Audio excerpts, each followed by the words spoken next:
I wonder whether the 90s will as well, as Palace start this game and the ball is lofted towards the near side. They can't find Mark Bright, and the ball is out of play for a Manchester United throw-in deep in defence to be taken by Lee Martin. And they're having so much of a problem getting this back from the supporters that already I can say we're probably not going to get the quickest goal ever at Wembley, because time has been eaten away. They're getting the ball back, and Lee Martin gets his first touch and throws it towards this near side for Mark Hughes. Taken neatly on the chest by Mark Hughes. Tries to find Danny Wallace, but Andy Gray is strongly in there in midfield. And the ball is out of play again. And perhaps it might spend a little time out of play in these opening minutes as the two teams just try to settle down. Throwing to be taken then on the halfway line by the Crystal Palace right fullback John Pemberton. He tries to find Gray, but only finds the head of Lee Martin. And Gray is again involved, putting himself about in these opening stages, and again the ball is out of play for a Manchester United throw. They haven't crossed the halfway line yet, United, and Lee Martin looks again, this time for Danny Wallace. Gets it back from Wallace, and the high ball crosses the halfway line, and Andy Thorne is underneath it in that Crystal Palace defence. It breaks now for Barber, going through the centre. Barber plays it through the gap, hoping to find Mark Bright, but Bright hadn't made the run. There were Manchester United defenders back, and they regroup at the back, and it's a first touch for Neil Webb.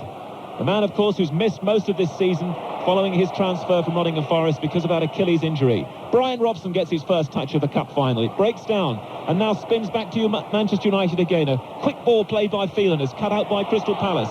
It's back inside the centre circle where Paul Ince was fouled, but the referee plays good advantage for Manchester United.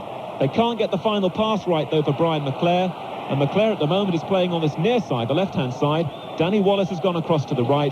The ball is with Nigel Martin, and we, after 2 minutes, can say good afternoon for the first time in our commentary to the former England captain Jimmy Armfield. Yes, it looks as though to me as though Palace have adopted a defensive sort of formation. It's rather strangely, Richard Shaw has been following Webb around virtually from the kick-off, and we've had Salako back as well, following McClare. Don't know whether this will carry on through the match, but that's how it started.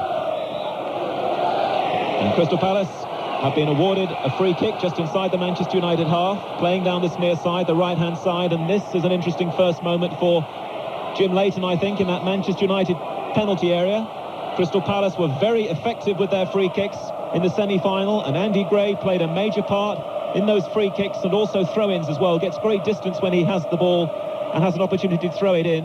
Is he going to go long range with this one or tap it short to the man offering himself down the near side, John Pemberton? The opening stages of the FA Cup final. Andy Gray will be ready now at the fifth attempt, curls the ball into the penalty area, and Mark Bright is onside, and he couldn't take it. It bobbles on the turf, hits him on the hand, goes behind the line, and Jim Leighton is screaming at the linesman because Manchester United were caught there. Bright was onside, but he couldn't capitalise on it. Yes, it was. I think that was planned. I think he deliberated and deliberated and deliberated. Manchester's defence just lost the concentration for a moment. I think Bright knew exactly what he was doing, so did Andy Gray. The ball was played, he lost control just at the vital moment. And following the kick downfield from Jim Leighton, Mark Hughes taps it square for Neil Webb. Webb doesn't get it under control, now prods it to the far side of the field to Phelan, just short of the halfway line. Phelan across to Hughes, good running from Mark Hughes. Hughes runs about 10 yards, tries to give it to Brian Robson, but Jeff Thomas is back there tackling his opposite captain, and John Salako playing in that withdrawn role on the edge of his own penalty area, plays it long inside the Manchester United half. Nobody's got that one under control, and then as Manchester United pushed forward, Mark Hughes was slow coming back, and the flag went up over on the far side for offside. And finally now the referee's attention has been attracted by that flag, and it's going to be a free kick to Crystal Palace, just literally an inch or so from the halfway line, to be taken by the only player in their team who's been here before for an FA Cup final when he was with Wimbledon, Andy Thorne. Eagles is the cry. The Palace fans making perhaps more noise, enjoying their first experience here at Wembley in these opening 5 minutes. Andy Thorne now with the free kick. It's high, looking for Andy Gray. Doesn't run as far as Andy Gray. Steve Bruce clears. Pemberton plays it back. High ball, edge of the United penalty area. And nicely played by Phelan to the right-hand side to McClare. McClare now for Webb inside the Crystal Palace half. And Richard Shaw, the left-back, just knocks the ball into touch for a Manchester United throw-in. 15 yards or so inside the Crystal Palace half, down the right-hand side. McClare goes on a break, and Salako backtracks again, doing that defensive job, but they're leading Mark Bright all on his own up front. Following the throw-in, Danny Wallace has got it. gives it back to McClare. Crystal Palace close to the dead ball line. Hoof the ball up in the air from Salako. Doesn't go very far. Comes back level with the edge of the penalty area. And now Crystal Palace might run the ball out of defence, and Jeff Thomas is striding forward over the halfway line. Ince is coming back to hold him up, and he does so well. But Thomas tries to release Barber down the far side, and a good, crisp sliding tackle from Michael Phelan gets a round of applause. And Crystal Palace broke very well from defence there. And they've got a throw-in some 15 yards from the corner flag, down the far side, left-hand side of the field, and the first chance for Andy Gray to hurl in one of those missiles. And Mark Bright is just on the edge of the 6-yard line. Yes, they have. I was going to say none of the central defenders have gone full, but Gary O'Reilly has. Gray throw-in, looking for O'Reilly, headed away by Bruce. Comes back to Shaw. Shaw's header, and Jim Leighton's got it 7 yards out. Yes, people talked about Manchester United having the experience of Wembley, but I think Crystal Palace have made the more confident start. They've been taking the time over free kicks, throw-ins. They know exactly what they're doing. They won't be rushed. So there's a bit of confidence in Palace's ranks as well. United so far haven't strung anything together of any consequence. 6 minutes gone. Always fascinating phase, of course. This is like the opening overs in a Lord's Test match, or the opening couple of rounds in a world title fight, as the two teams try to settle down in this big occasion. And Mark Hughes has the ball 30 yards out, comes in field, tries to play a 1-2 with Neil Webb, gets it back from Neil Webb, and Andy Thorne goes crunching in with the tackle, and he's been penalised. Manchester United have got a free kick, almost dead centre, on the edge of the D, some 25 yards from Nigel Martin's goal. Britain's most expensive goalkeeper, the Cornishman, is patrolling his line. Doesn't get a long-range shot, though. United have played it square for Phelan. Lots of players are bunched around the ball, and Ince is trying to get some space for United. Plays it to the far side. Phelan is held up, though, by Salako, and Salako clears into touch. We'll perhaps get a comment shortly from Jimmy on this, a little more on this Palace tactic of withdrawing Salako, but following the throw-in, it's back with Wallace. And Webb is tussling again with that man I was talking about, Salako. Salako clears, but only as far as Paul Ince. Ince is now carrying the ball towards the United left, just down below. Has it again on his right foot. Hughes offers himself. Hughes flicks it forward. Ince makes the run. Can Ince pull this one back with his left foot? No, it's gone behind Nigel Martin's goal. That's a goal kick to Crystal Palace. And we look down in the centre circle, Jim, and there's Mark Bright, the Crystal Palace striker, all on his own. Should they give him more support? Yes, I think what they've tried to do, Palace, I think they're trying to say to United, well, we're not going to give you too much room when you get in forward positions. McClare and Webb both play from the deep. They both make runs from what we call centre field, looking to get into the box. Steve Coppell's obviously done his homework. He's made sure that doesn't happen early on. The sun is trying to break through here at Wembley at last. We have a few little balloons, little need clearing perhaps, drifting into play, and neatly avoided by the Palace fullback Richard Shaw. Steps over them, and it's back again with his goalkeeper Nigel Martin. Clears, the ball swings towards this near side. It's Bright against Bruce. It's still up in the air, and Bright goes in again, but that time Lee Martin was in strongly for Manchester United, and excellent skills that we associate with Mark Hughes to find McClare deep inside the Manchester United half, and back again to the tall Gary Pallister. Palace back away, so Pallister comes forward for the first time in this game. 0-0 here between Palace and Manchester United in the cup final, and Gary Pallister's attempted through ball was handled by Richard Shaw, and that's going to be a free kick to Manchester United, just about 10 yards inside the Crystal Palace half, and taken by Brian Robson quickly for Phelan down the far side, the right-hand side. Webb now comes into it, taking on the left full-back Shaw, getting close to the corner flag and winning a corner for Manchester United. United's first corner of the game, and Neil Webb wants the ball back quickly from the police constable over on the far side, and Danny Wallace goes across to support, and Danny Wallace will be the man to take the corner kick.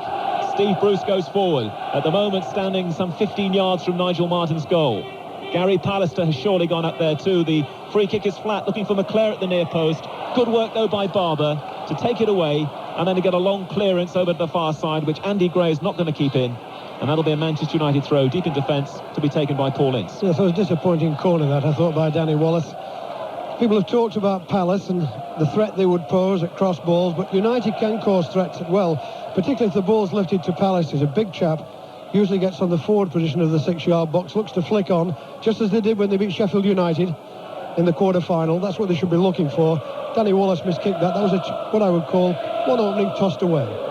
Steve Bruce, great lion-hearted defender for Manchester United, comes forward, as Pallister did a few moments ago. Finds Hughes, 25 yards out. Hughes jinks left and right and then goes into centre for Brian Robson. It's a bit tight for Manchester United on the edge of the penalty area, and Crystal Palace have got a lot of defenders back, and Barber gets a good long clearance towards the near side, which Lee Martin elects to keep in play. And again, Palace stand off him, and Martin clips the ball some 15 yards for Hughes. Hughes taking on O'Reilly, beating O'Reilly, pushes it forward for Martin, who made a good run, but Andy Thorne was there for Palace, and the roll goes up again for the London team as Andy Gray crosses the halfway line and finds Mark Bright close to the touchline. A good return ball from Bright to Gray, but Pallister was there tidying up for Manchester United, and Steve Bruce emerges with the ball halfway inside his own half, finds the only homegrown player in this United 11, Lee Martin. Martin's already well inside the Palace half, finds Danny Wallace close to the touchline, now dribbling in field, taking on Pemberton, and he hit that one off Pemberton's heel, and it spins Crystal Palace's way, and Shaw makes the clearance to the far side, and Bright is having to run from left to right. He's gone across now to the left to get this one, holds it, good possession play by Bright, and then allows Solarco to cross the halfway line for perhaps the first time. Long ball from Solarco, and Jim Leighton has to come out of his area to take it away from Pardew, and gets a good long clearance into the crowd over on the far side, and that's going to be a throw into Crystal Palace just inside the United half. Celtic 0, Aberdeen 0 is the latest score, by the way, in the Scottish Cup final, so we're level pegging in the two big cup final occasions in Britain today.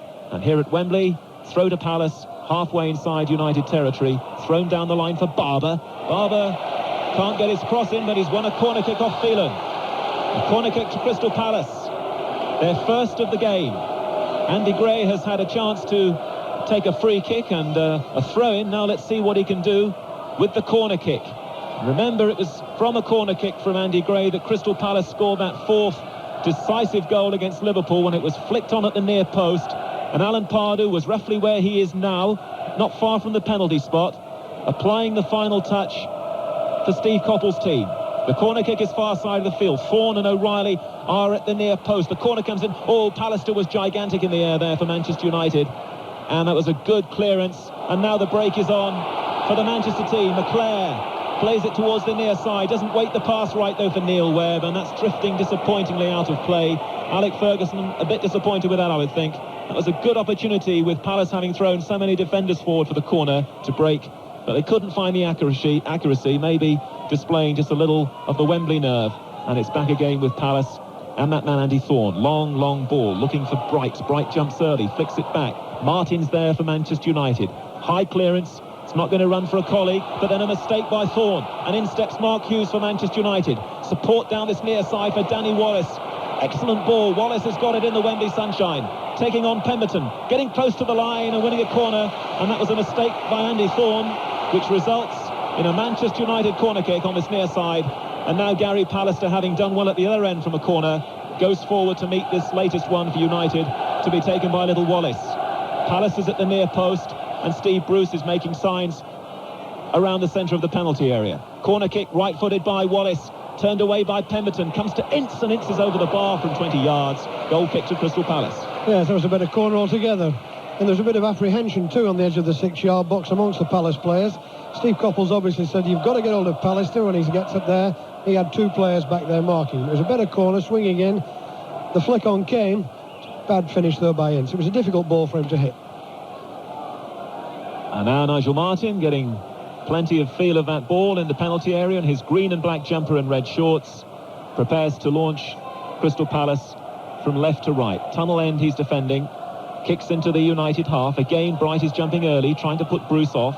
Bright now has the ball neatly under control and finds Gray just down below us on the right-hand side. Gray plays the ball through Martin's legs, and then he's obstructed. And that's a free kick to Crystal Palace, just a couple of yards in from the near touchline on the Wembley carpet.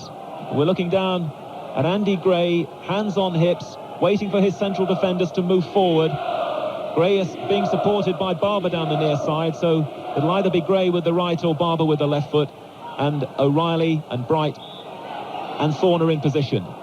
Alan Gunn makes the signal. Barber cuts away, and the kick comes in from Gray. Manchester United push forward. The ball is in the back of United net, but that was offside by 3 or 4 yards. Free kick to Manchester United, and Jim Leighton claps his hands. I think Steve Coppell must have said something to his players about helping them to get through the Wembley nerves in this first 15 minutes. Whenever there's been a corner or throw-in or anything, really taking the time, taking seconds over it. Mark Hughes is full of running and skill down that far side now for Manchester United. Uses Phelan. Phelan's ball into the area, headed away by Thorne. Crystal Palace still being pressed back over on that far side, and they don't get it away. It's with Webb now, down the United right. Webb looking for Ince just inside the area. Crystal Palace scraping it away. Anywhere will do. And it's with Andy Gray halfway inside his own half, trying to run the ball out of the half, but being challenged by Lee Martin. And the ball is out of play for a Manchester United throw-in. And Lee Martin, the man to take it. As we just get a little lull at last after 15 and a half minutes here. Waiting for the first goal. Waiting for the first real excitement of this game between Crystal Palace and Manchester United in this 109th FA Cup final here at Wembley. The ball is on the edge of the United penalty area, but they can take plenty of time as they reorganise and reshape at the back. And Brian Robson, who has had a quietish start in this game, just trades passes with Bruce, and then Bruce with a long ball looking for Wallace. Wallace against Pemberton. Good play by Pemberton. Rises and in one movement heads straight down for Nigel Martin. We remember Pemberton's thrilling run in the semi-final right at the start of the second half, which put Crystal Palace back in the game. Well, there he was defensively showing skill, and back with Martin. Palace players back away. Martin kicks downfield, looking again inevitably for Mark Bright. It doesn't run for Bright though, and Palace is there easily beating Barber in the air, and McClare prods it back inside the Palace half, where Richard Shaw is the covering player, and he's got Andy Thorne back helping out on the edge of the area. And Andy Thorne and Nigel Martin there together involved, the two players that Steve Coppell bought to Selhurst Park after the 9-0 thrashing at Liverpool, and what a difference those two players have made at the back for Crystal Palace. Kick downfield again from Martin, glances off Gray's head. It's in play for Mark Bright. Bright close to the touchline, showing some good footwork and skills. And the final touch was his, because Manchester United have been given the throw. I think Bright thought he'd won the throw in there because he backs away and made a movement towards the penalty area. But United have got the throw and they've lost their way, and as Gray goes crashing forward, referee might have given the foul. I think he gave advantage.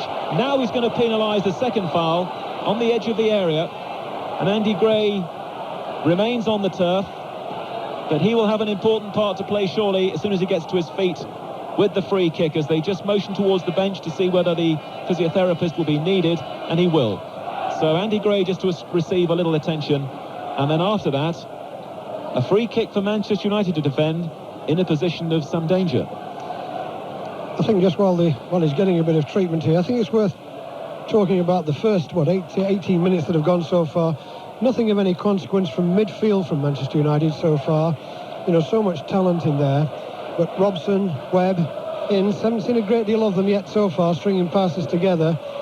And what Steve Coppell has obviously said to his players is, you know, you must stop this, and as soon as United get possession, bang, Shaw goes on to Webb, Barber straight onto Ince, Pardew straight onto Robson, and it's making it difficult, so they're going to have to work hard. Andy Gray's okay, and he's going to take the free kick, is he though? Barber's there, no, Barber takes it, Jim Leighton is beaten, the ball is in the back of the net, and Crystal Palace have scored, and Gary O'Reilly's the man claiming it, and the free kick again was the danger from Crystal Palace. Andy Gray, who'd been injured, got to his feet, and in the end it was Barber who curled the kick in. Perhaps Manchester United were deceived by that. Jim Leighton was in no man's land, and big Gary O'Reilly, the centre-half, went forward for it. And Gary O'Reilly, the man, of course, who scored one of those 4 goals at Villa Park in the semi-final, the former Spurs and Brighton player, ecstatically runs back to the halfway line, and Crystal Palace in their first FA Cup final lead 1-0. My word, great moment for Crystal Palace. Problem for United, because for the first time really, Palace was beaten in the air. It was the in-swinging free kick which caused the problems. Leighton was caught. He was caught in no man's land. The two central defenders were stranded. Riley just got a touch to it, and it was enough despite the effort of, I think it was on the line, I think it was Lee Martin tried to scramble it away, and he only succeeded in kicking the ball into the roof of the net. So it's a tremendous start for Palace. More problems now for United. Oh, it was desperate stuff in the end from Steve Bruce trying to clear. He ran into the back of the net to try and get it away. But O'Reilly's touch, a subtle one, was just enough. And much has been made in the build-up to this game this week of the danger from Crystal Palace set pieces, with Andy Gray usually involved, and also the finger of suspicion pointing at Jim Leighton, sometimes a little slow to deal with things like that. Well, Crystal Palace have the lead. Now what will happen as Paul Ince tries to thread Manchester United back into it through midfield? Ince holds and then looks for Hughes just on the edge of the Palace area. O'Reilly now having to defend this time against Hughes, but Pemberton was helping him out, and the ball is with Nigel Martin. Still plenty of time to go in this game, still 70 minutes left of FA Cup final 1990. We've had the first goal here. There is still no score, by the way, in the Scottish Cup final between Aberdeen and Celtic. The 20 minutes gone at Wembley. If you're listening all around the world, the surprising news is that Crystal Palace, the underdogs, 66-1 to win the cup at the start of the competition, lead Manchester United by 1-0. Gary O'Reilly, who's had such an up-and-down checkered career with Spurs and Brighton, the man to get the final touch from a free kick taken on this right-hand side, not this time by Gray after the injury, but by Barber. And now Bruce, having failed to clear, tries to put Manchester United back into the game with a long ball, and Crystal Palace hungrily tidying up inside the area. Number 10, John Solarco, was there for them. Finds touch, and it's a United throw, 10 yards or so inside the Crystal Palace half. A little more than that perhaps now, as Lee Martin moves towards the halfway point of the half. Martin throws for McClare. McClare brings it down neatly under control, finds Danny Wallace. United trying to get back in this game. Wallace on a good strong run, works the ball onto his right foot. It's blocked by Crystal Palace on the edge of the 6-yard line. Headed back by Pallister, taken neatly by Thomas. It's moved up a couple of gears since that goal, no doubt about that. And Bruce comes inside the Palace half again now, trying to get United straight back here with a reply. Webb for Manchester United, for Wallace. Wallace is fouled by Thorne. What can Manchester United do now from a free kick? Some 25 yards out, slightly to the left as we look at it, as Wallace gets to his feet. Every time United get the ball, they've got 10 men in front of them, 10 Palace people. It's a terrific problem for them. But, you know, it's the kind of confrontation they can expect if they did qualify for Europe. It's the kind of thing they should be used to as professional players. But it isn't easy, because Palace are defending particularly well. The two England players, Webb and Robson, after their injuries, back inside that midfield for Manchester United in harness together. Big responsibility on their shoulders, and Webb and Robson, the two players closest to the ball at the moment. And Ince is not terribly far away. Robson flicks it in. It's an easy one to deal with for Thorne. Wallace plays it back inside the penalty area, and Mark Hughes is offside. Nigel Martin's got the ball. We have played 22.5 minutes here at Wembley. We have a goal already. It's an intriguing final now that Crystal Palace have scored. And here to take us through to half-time is Alan Green. It's been a terribly tentative opening to this game by Manchester United. The man-to-man marking tactics of Palace are stifling them as they stifle Liverpool in the semi-final. And United will certainly have to chase this one, as they're doing now. They've in possession on the halfway line. Then Lee Martin loses out to Jeff Thomas, the Palace captain. Forward to Pardew, neatly laid off to Andy Gray. A little bit of space down this near side. Palace right. He finds Mark Bright. A couple of yards in from the touchline. Calls for a good cross. It's a good one, flicked on by Thomas. Straight into the arms of Leighton. Leighton, quick throw out to the far side to Neil Webb. On the United right, and played further along that side. 50 yards to Mark Hughes. Has his back to the Palace penalty area and runs towards the halfway line. Lays it back to Phelan. Now it's Pallister. Ince inside the centre circle. Plenty of room to move forward. Palace retreat, prepared to defend.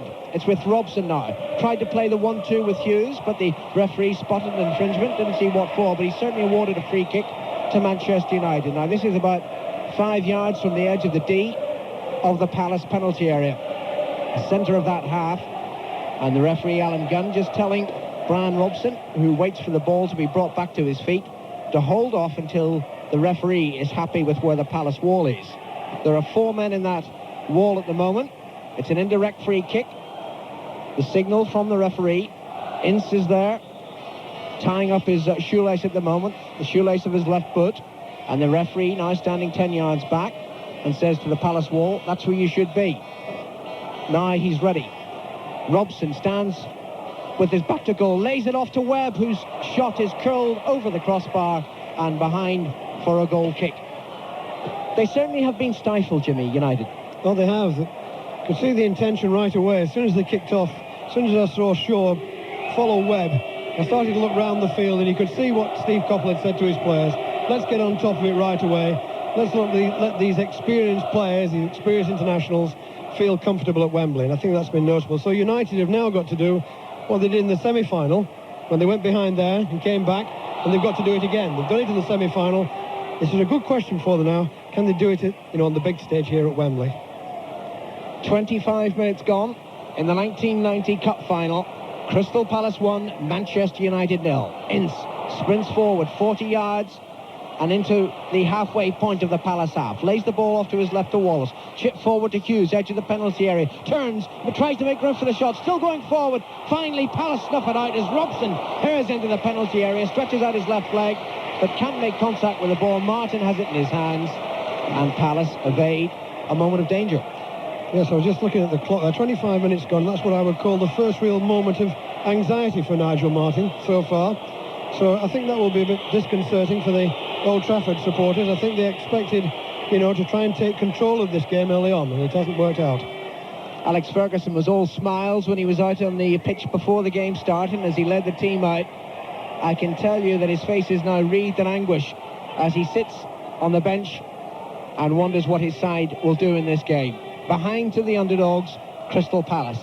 Palace have a throw in near side, their right, about a third the way inside the United half. John Pemberton, the fullback from Oldham, born in Oldham, will take the throw. He throws it down this near side towards Mark Bright, headed on by Andy Gray. Bright takes it on his chest, but finally Martin stabs the ball out of play, left-footed, and this throw into Palace will be no more than a yard and a half from the corner flag, deep inside United territory, and only Mark Hughes is left up front. Everyone else in the United lineup gathered inside their penalty area. Andy Gray steps back, leans against the advertisement hoardings. It's going to be a long throw, looking to find Bright. Throws it onto the head of Robson instead, beats it away, headed forward by Shaw. The flag is up from the linesman near side, as both Barber and Bright were caught offside, and it will be a free kick to Manchester United. Leighton steals a few yards, moves out to the edge of his penalty area, and then flicks the ball, free kick, to the right to Pallister, forward to Robson. Immediately Pardew comes forward, taken up by McClare. Back to Pallister, far side, running towards the halfway line now, looking to hit it long, and hits it long. Well taken by Hughes, turns away from O'Reilly, the goal scorer, threads the ball through to Phelan. Good cross call for here. McClare with a header, and it takes a deflection. Oh, I thought it took a deflection and went behind for the corner. McClare shows his annoyance at the referee's decision, but the decision is that it is a goal kick to Crystal Palace. Yes, United's best move, that lovely ball from Hughes inside the full-back. Good run by Phelan, made it though. It was an excellent run. He's only played right full-back about 5 times. Settled into the position well. It was a good cross onto the back post. McClare headed it quite clearly. It hit Salico and went behind. Goal kick nevertheless. Reaches the centre circle where Pallister heads it back into Palace territory. Hughes flicks it again untidily out to this near side, and Webb couldn't really get that one. And it's a throw-in to Crystal Palace. John Pemberton will take it as he moves forward and gets the ball back from Richard Shaw, about 10-12 yards short of the halfway line, but Pemberton turns towards his own goal and throws the ball back to Nigel Martin. Martin, who at the start of the season was playing in the 3rd division with Bristol Rovers, now on the greatest stage of them all, the FA Cup final at Wembley. His clearance, long, right-footed, drops onto the head of Pallister, who heads it towards Webb, inside the centre circle. Jeff Thomas, the Palace captain, with an overhead kick. Phelan heads it clear again. Pardew, good decisive header from Palace, but that was wasted by Mark Bright as he flicked the ball out towards this near touchline. No chance of Andy Gray keeping that one in play. Throw into United. Taken quickly, and there was another throw off the feet of Jeff Thomas. Robson's pass forward intercepted, and the throw will be taken by Lee Martin. Midway inside his own half. Throws towards Webb. It's still 0-0 at Hampden between Celtic and Aberdeen. Here, Palace lead United by a goal to 0. Free kick to Manchester United, about 10 yards short of the halfway line. And when the ball is finally collected from the Palace players, it'll be thrown towards this near side, and Lee Martin will take the free kick short to his right to Paul Ince. Ince has Pallister further to the right and plays it to him. Crossing the halfway line now, Manchester United. Pallister lengthens his stride, moves forward, lays the ball off to Ince, centre of the Palace half. Back to Pallister, just outside the penalty area. Plays the cross, looking for Robson. Robson can't get it. Headed away by Pallas, picked up by Wallace. Again, the ball is stabbed into the penalty area towards Hughes, and it's beaten away on the far side, and Phil Barber hits it into the crowd.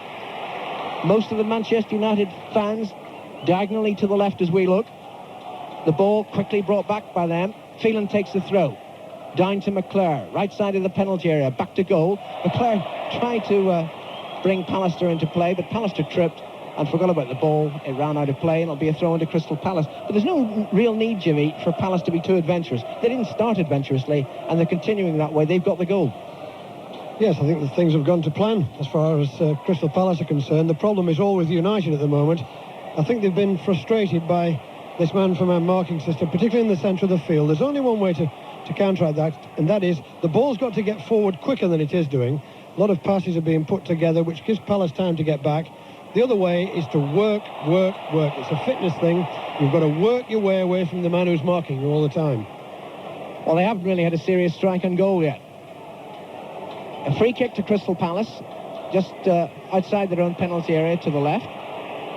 Is it a free kick or is it a throw-in? It's a throw-in. They tried to take a free kick, but it is a throw. Salako will take it, wearing 10, but certainly playing a defensive role this afternoon. He throws it down that touchline.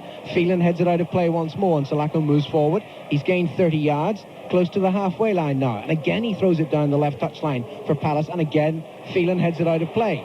So he's gained 50 yards with 2 throw-ins. That's reasonably progressive. And now Palace are inside the Manchester United half. Sometime the ball will have to go infield, though. And Salako looks to see what options are available. Throws down that touchline again, once more, looking for Mark Bright. This time, Phelan keeps his clearance in play. Finds McClure. Forward to Hughes. Neat back heel by Hughes for Webb, who stabs it forward, but not accurate enough. And it just harmlessly bounces towards the Palace penalty area, where Nigel Martin waits and collects it. And moves out to the centre of his penalty area. And now will look up and clear right-footed. A long clearance by the Palace goalkeeper.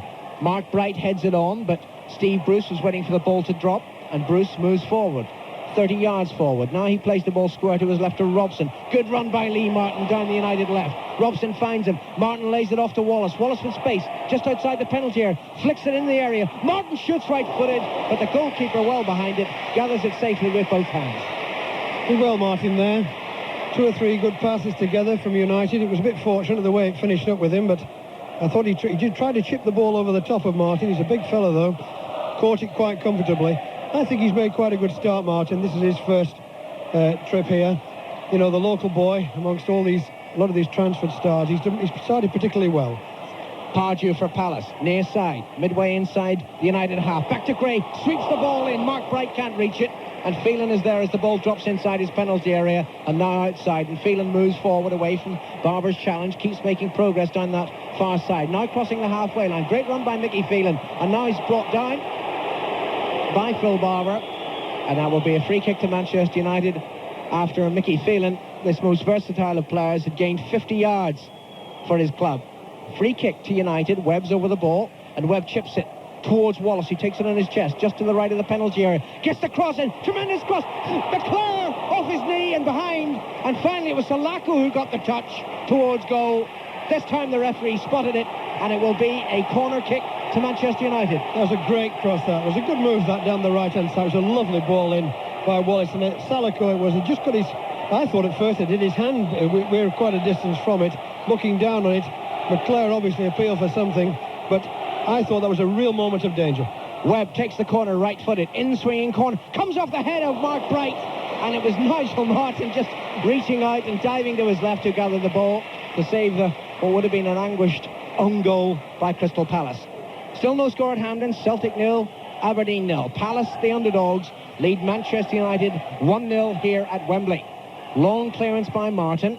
Pallister heads the ball to his left to Lee Martin, and Martin moves forward. He's got plenty of room. He can gain another 20 yards at least before a challenge. He's now 15 yards inside the Palace half. Lays it to his left to Wallace. Wallace looking to play the cross in from the left this time. Another good cross, headed away by Gary O'Reilly. Taken on the chest by Webb, midway inside the Palace half. Plays it to his right to Ince. Phelan's on the far side. Ince runs towards Phelan, plays the ball to him. Now makes the break down the right. Phelan turns inside.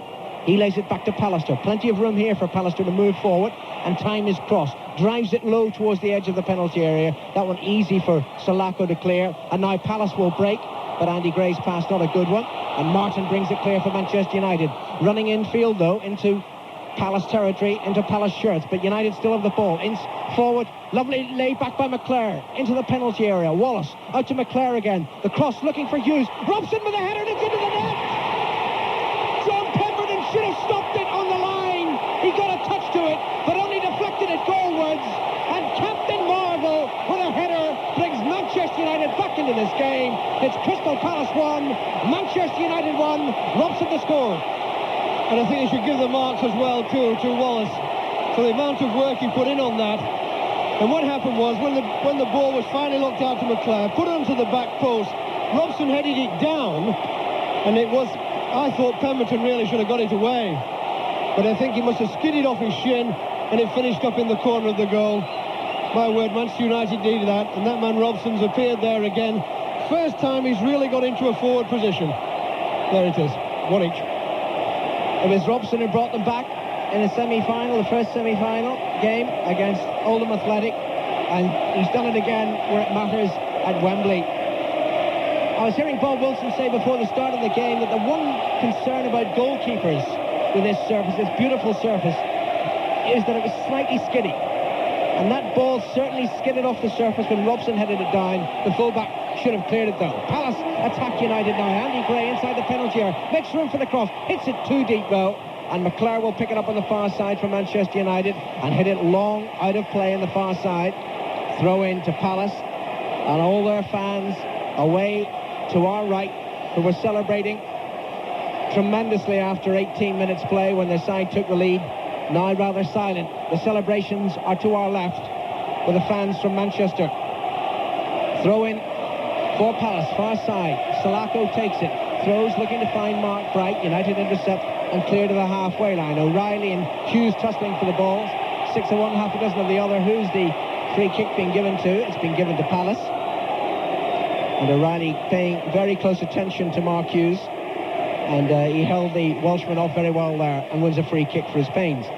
Andy Thorne, according to Steve Coppell, the fulcrum of this Palace side, will take the free kick. A couple of yards short of the halfway line. Checks, comes forward again, hits it right-footed towards the edge of the penalty area. O'Reilly's moved up, but O'Reilly was pushing, and Pallister applauds the decision of the referee. No need for that. But there's so many players with their sarcasm these days look to the referee, and if they make what they think are the right decision, think they have to make a comment about it. Free kick it will be to United.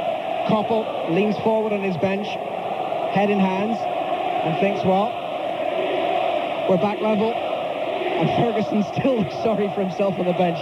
It's a worrying time for Alex Ferguson, despite all the success that he had with Aberdeen in Scotland. 3 league titles, 4 Scottish Cup wins, 1 League Cup win, and of course that glorious triumph in the European Cup Winners' Cup.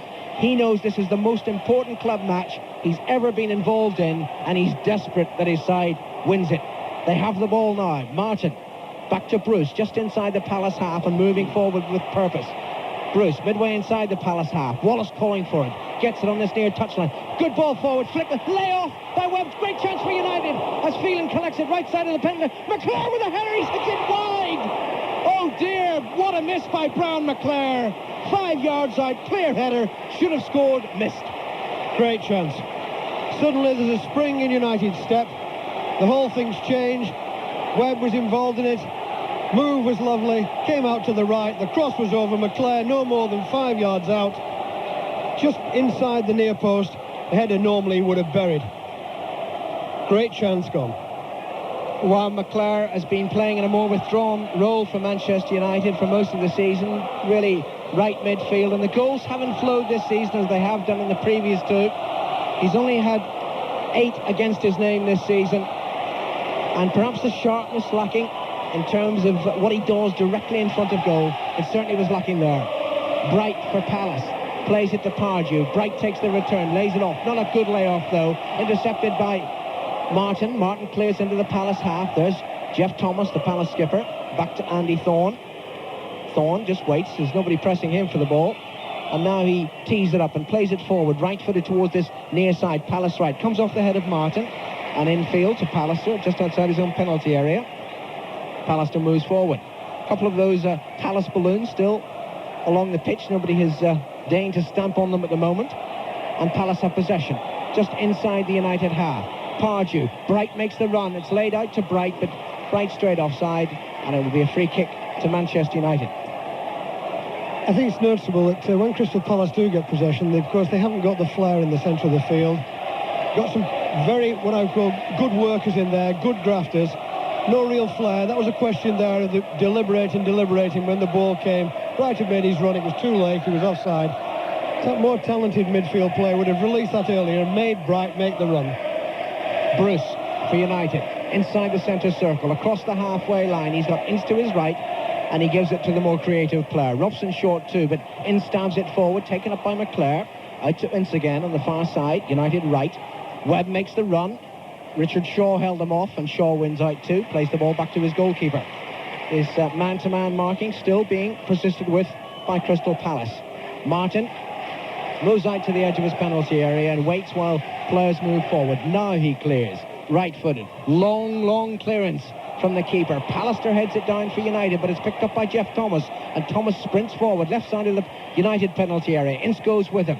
Thomas checks, lays it back to Phil Barber. Barber has Salako further wide, but Barber crosses, looking for Bright, headed away by Pallister. Thomas heads it back into the United penalty area. Andy Gray tries to make contact. Bruce clears it. Pemberton rushes forward for Palace, and he's brought down by Brian Robson, and this will be a free kick to Palace in a dangerous position for Manchester United.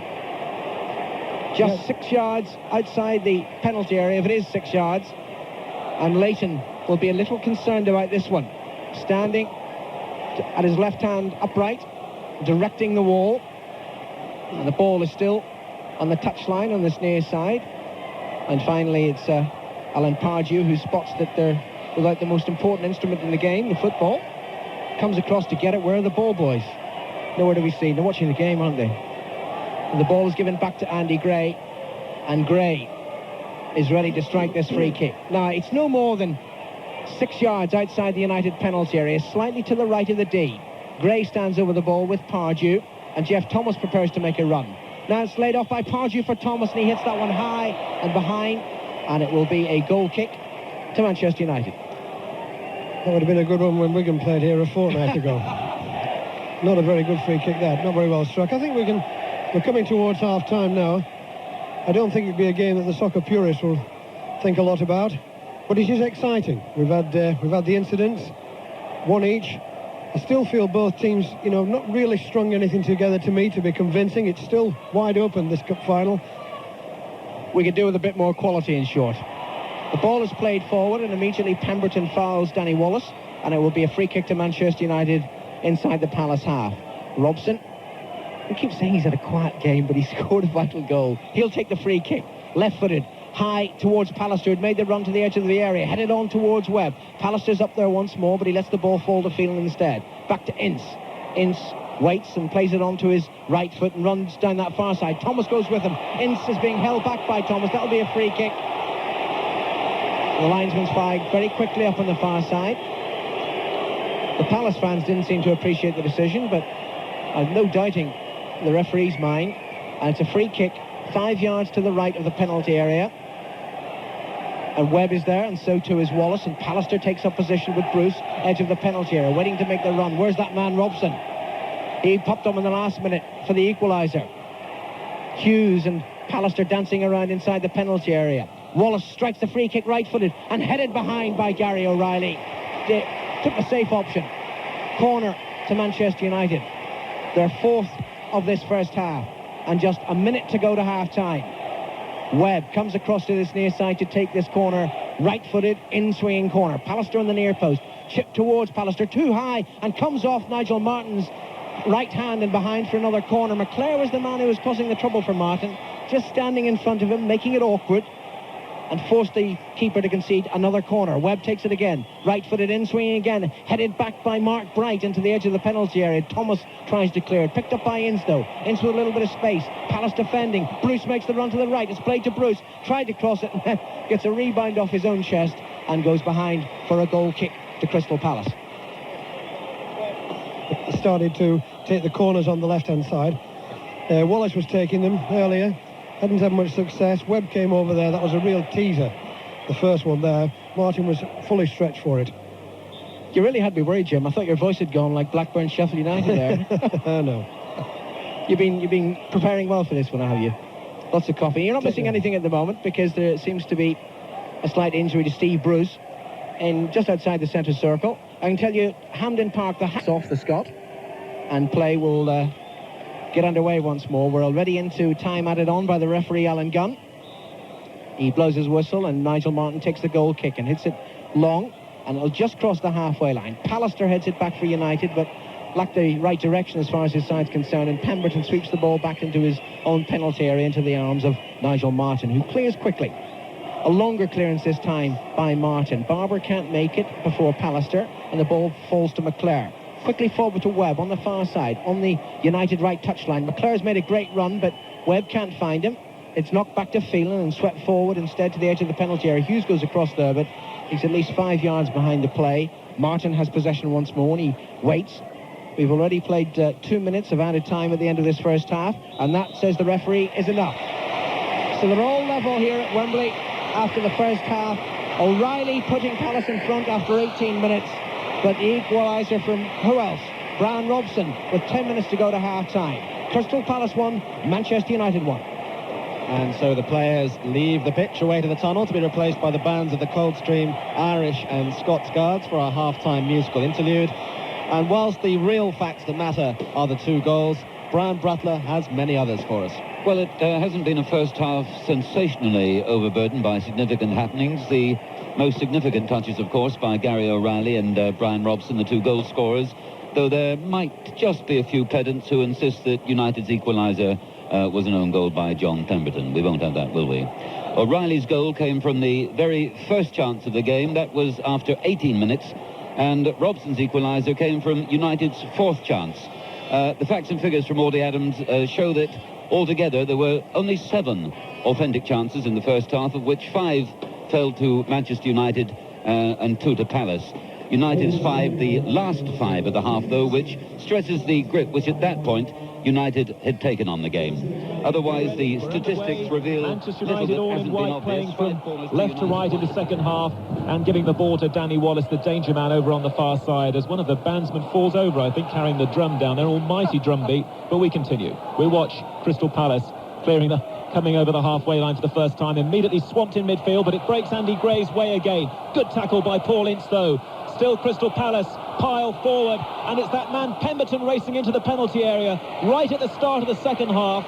Jim Leighton's got it, but Pemberton on the charge there, just like he began the second half against Liverpool at Villa Park in the semi-final. But that was brave goalkeeping that time by Jim Leighton, and perhaps there might be a chance just to reconfirm the lineups for you. Jim Leighton, Mike Phelan, Steve Bruce, Gary Pallister, Lee Martin for Manchester United, Brian McClare, Neil Webb, Brian Robson, Paul Ince, Danny Wallace and Mark Hughes. The ball is with Wallace over on the far side.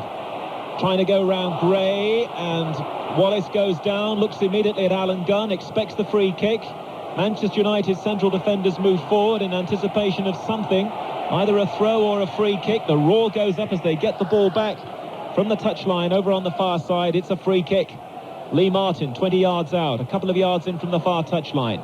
Lee Martin takes it with his left foot, and as soon as he takes it, the flag goes up.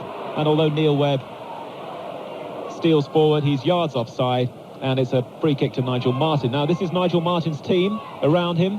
John Pemberton, Gary O'Reilly, the goal scorer, Andy Thorne, Richard Shaw, Andy Gray, Jeff Thomas, Alan Pardew, Phil Barber, Mark Bright, and John Solarco. O'Reilly after 18 minutes.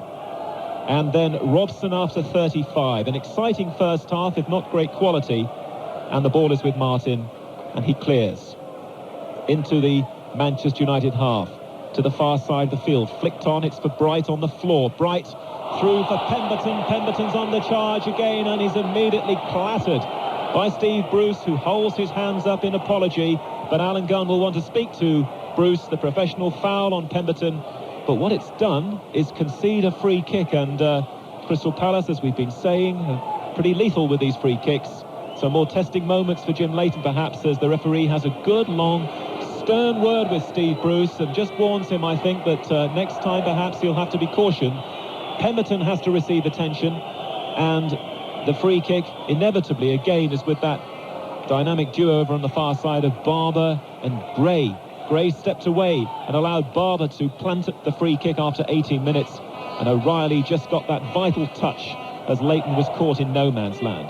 Those two players again involved then. Over on the far side. And Gray takes the kick.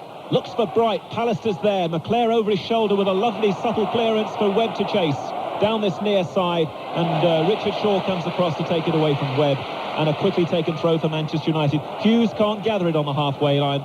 Comes back again quickly into touch for another Manchester United throw, and this time Mickey Phelan just short of the halfway line down this near side, United's right, for Hughes.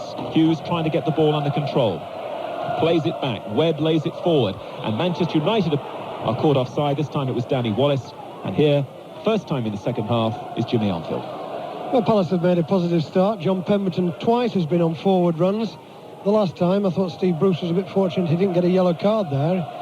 He checked him when he was in full flight, put his right arm across and caught him.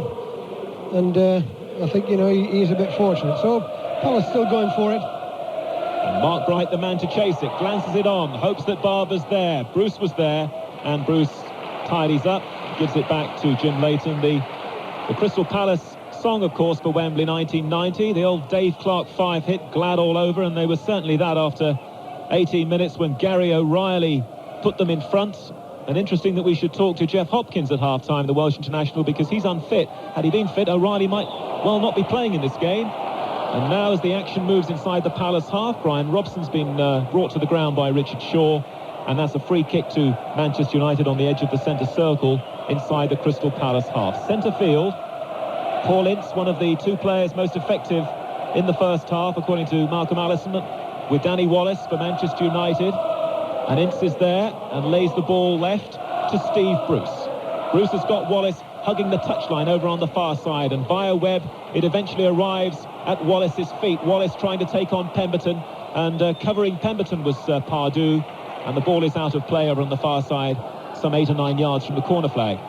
Manchester United's throw, and they find McClare. McClare knocks it back again to the far side, and the cross comes in to the penalty area, misses out Pallister. Hughes takes it down. Hughes with the shot. Crystal Palace half get it away, and now Barber does release some pressure and find Andy Gray. Andy Gray twists and turns in a circle, and now finds Bright. Good counter-attack here by Palace. The ball is with Barber. Barber's got support coming in down this near side. Bright's cross, and headed away by Manchester United. That was a very good, swift counter-attack after that explosive moment involving Hughes. And now as the game opens up again, Manchester United go to the far side. Wallace hits it straight at Pardue. A lucky break, though, for United.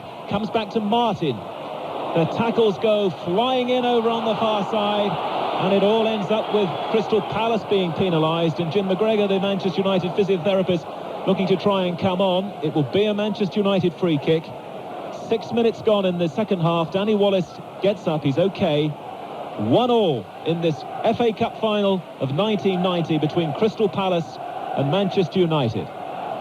Wallace exercises the left leg and then backs away from the men poised to take care of the free kick, and the ball is just knocked to Brian Robson, who now finds Wallace. And back to Lee Martin, just inside the Crystal Palace half. Martin comes into centre field. Again, lots of people around the ball, but Webb manages to find space again for Wallace on the far side.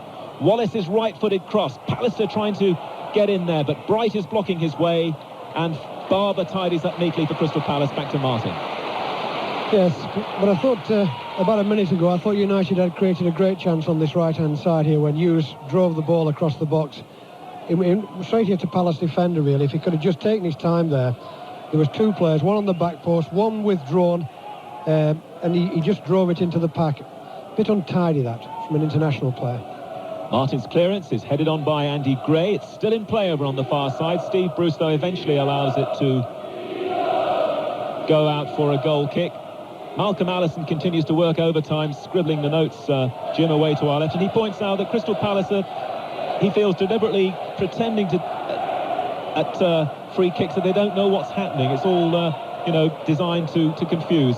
What do you think about that? Yes, it's all to do with they know exactly what they're doing. I said at the off, they're taking the time, it's taking seconds over it. Go running forward, checking, They know exactly what they're doing. They've got it all worked out, and it's to try and lull, defend us into a false sense of security. But they know, as Malcolm says, they know exactly what they're doing. Exactly. Good professional preparation by Steve Coppell and Ian Branfoot and Alan Smith down there on the bench. Steve Coppell just shielding his eyes now against the sunshine and watching Manchester United with a free kick after offside against Palace, just short of the halfway line with the free kick. They certainly confused Jim Leighton when they scored from a free kick. I think he was expecting Andy Gray to curl it in, and then at the last minute, Barber clipped it in, and O'Reilly just got the touch. And now following the free kick, Steve Bruce makes good progress into the Palace half. Brian Robson accelerates. Robson's cross looks for Webb, and Webb has just strayed offside. Again, professional play at the back, though. Richard Shaw claps his hands because Crystal Palace again did the right thing. They caught Manchester United offside, and Nigel Martin comes right towards the edge of the penalty area to take the free kick. Again, we hear the songs around the stadium. Manchester United supporters, of course, pretty used to this journey. Winning the cup twice in the 80s. It's all very new for Richard Branson's sponsored Crystal Palace team, and they're enjoying every moment of it, the supporters. There may not be as many of them here as Manchester United fans, but you'd never know. They're making just as much noise. And again, they build from the back through the former Bristol Rovers man, the Cornishman Nigel Martin. Clears into the United half. Bruce is there, whacks the ball straight back into the Palace half. O'Reilly brings it down, then plays it back into the United half on the halfway line. Pardew plays it through for Thomas, and Thomas could have a chance here. He can't get it under control. Finds Barber. Barber onto his right foot, and that's deflected just wide of Jim Leighton's right-hand post. That was a stunning ball from Pardew, which almost set up Jeff Thomas. It didn't bounce kindly for him in the end, but he's done well to get a corner kick out of it. And again, we look to that man, Andy Gray, to come towards this near side and deliver Crystal Palace's first corner kick of the second half. Remember the half-time score in Scotland in the Scottish Cup was Aberdeen 0, Celtic 0. All square there. We have had goals here, though it's all square. One each between Palace, Manchester United, coming up for 10 minutes gone. The corner kick is taken by Gray, looking for the fair hair of Pardew. Comes back to Shaw. Shaw doesn't get the pass right, though, to the near side, and Phelan clears for Manchester United. But all he can do is to side foot that ball disappointingly into touch, and immediately brings his manager off the bench, Alex Ferguson, in his white shirt down there, coming across, making a point to Mickey Phelan as Nigel Martin comes out to retrieve the ball. And it'll be a Crystal Palace throw to be taken by the Nigerian John Salako. I'm sure there are people listening to us in Nigeria today following John Salako's progress in this game. His team are level, one each, and they're trying again to put something together down this near side, and again Phelan's involved and allows the ball to bounce into touch for his throw. Just short of a halfway line. Lovely sunshine now here at Wembley Stadium as Phelan gets it back from Hughes, clips it forward, looking for little Wallace. He'll have to do well there. No way he could rise in the air against those two players at the back. It's still up in the air, and now Webb decides to apply the chest and then plays it forward for Phelan, and Phelan's got past Barber, but the referee has penalised him for the little tangle there with Barber. That's going to be a free kick to Crystal Palace as Richard Shaw just gives Barber a pat on the back, and his team can now move their way out of the penalty area and towards Jim Leighton's goal away to our left. Yes, it didn't matter anyway because Phelan overhit the ball onto the back post. And I think the game, the continuity is exactly the same as it was in the first half. Nothing really put together. I thought just a moment ago, I thought the ball that Pardew knocked through for Thomas, he lost control of it at the vital time, and it finished with Barker getting a shot deflected for a corner. It's been typical of, a lot that's gone on. Following the long kick downfield, Ince is there, digging it away from danger, finds Brian Robson. Robson tussling with Thomas, the two captains locked in combat there, and Thomas has been penalised. I think Manchester United thought they had advantage anyway. There's a few words going on there between players and referee, all part of the tension of the occasion, and now it's going to be a Manchester United free kick on the edge of the centre circle inside their half. Back again with Bruce. Steve Bruce, the man who I understand will take a penalty should it occur in this game for Manchester United. He's certainly playing adventurously forward at the moment. He's well inside the Palace half, and Mark Hughes has run into trouble, and Crystal Palace are on the break again now. They've got Mark Bright on the ball just inside the United half, needs support, has to go back to Salako on the halfway line. Barber comes in on the left-hand side, and Barber is brought down by Phelan. Little pat on the head from Phelan to acknowledge the fact The tackles start to go in and the free kick is awarded. And this time Andy Gray is nowhere to be seen. Andy Gray perhaps this time going to try and get on the end of this free kick over on the far side, just on the edge of the area, as John Solarco just weighs up the possibilities and the options, looks across to see who's gone forward. And the kick is taken by Solarco, and immediately the kick was taken. That's offside. Free kick to Manchester United on the edge of the area. Yes, they didn't know what they were doing that time, did they?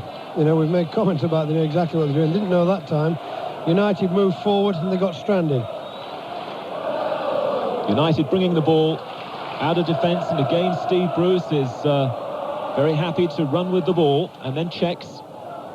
And Webb with a poor pass to the far side, not really giving McClare any chance at all, and the man to tidy up was the player who gave Crystal Palace an 18th minute lead, Gary O'Reilly. Crystal Palace playing the ball through the defenders at the back, and then they clip it back to Nigel Martin. And Martin side-foots the ball to the near side, to the man who's got a lot of room to use now. John Solarco accelerates forward. Mark Hughes is coming back, the two number 10s, trying to cover Solarco. Solarco makes his way towards the corner flag on this left-hand side, near side of the field, crosses to the far side of the field. It runs away from Gray. Bright keeps it in on the far side. Pemberton's early ball. Thomas trying to go in with a header, and Paul Ince heads behind for a corner kick. Exciting bit of play as Palace move from left to right. John Solarco was heavily involved there, and Paul Ince not taking any chances at the near post. And a corner kick again for Andy Gray to slot up as Gary O'Reilly works his way towards the near post, standing behind Andy Thorne. 1-1 then in the 1990 FA Cup final. Andy Gray to take a corner kick for Crystal Palace, attacking the tunnel end. The corner kick again clipped towards O'Reilly. Pallister was inches above O'Reilly. It's on the edge of the United penalty area. Oh, and now Pallister, well, he would have shown some lovely skills to emerge with the ball, but he was clipped by Pardew. Pallister, first of all, winning the ball well in the air, then emerging with the ball. Tall player, good skills, but foul by Pardew. A passing word again from Alan Gunn, and a free kick to Manchester United. Yeah, I think he should caution him for that. I think that's, to me, it was a blatant trip. Pallister had made the effort, got to the ball. He was coming out of it in a good position, really, trying to set up an attack, deliberately tripped, and Alan Gunn's let it go. I don't think he should let deliberate trips go like that to break the play up. Exactly an hour gone here at Wembley. Again, the flag is flying on the near side from the linesman, but Palace have the ball, so no need to penalise the offside. And Palace on the edge of the area tuck it back again to Nigel Martin. Exactly an hour gone then. 1-1 here. Remember, 30 extra minutes should we need them. And then should we need more minutes after that, it'll be a replay on Thursday night at 7:30. That is something that England manager Bobby Robson is not wanting, with England playing Denmark on Tuesday, and of course with Brian Robson, his captain, out there at the moment, the man who equalised for Manchester United 10 minutes before half-time. United again disputing possession over on the far side, but a couple of very strong challenges, from clean ones too, from Thorne to win the ball for Palace, but then they give it away again, and Manchester United playing some neat football, neat possession football from the back, and now through Lee Martin, coming in field, drills the ball square for Pallister. United now switching their attack from left to right. Pallister, a poor ball for Ince as Solarco goes diving in to win the possession, and then Palace give it away again. It's with Webb 30 yards out. Not much for him forward though, so has to come right back to almost the halfway line, and Phelan takes over just down below on the right hand side. Wallace has now come to the near side. Wallace has got possession close to the corner flag, trying to get a cross in here. He's got support from Paul Ince. Finds Ince, and Ince is blocked, and that's a throw in to Manchester United, but a good little period of play for them. And Phelan, the former Norwich man, who really can play anywhere in the team, comes across just a few yards from the corner flag near side. Number 5, Phelan, throws for Webb. Webb eventually gets the ball under control. He's trying to wriggle himself towards the line for a corner. It's still in play, and it's back with Wallace. Wallace's cross. Palace haven't dealt with this, and Mark Hughes is there, and he scored for Manchester United!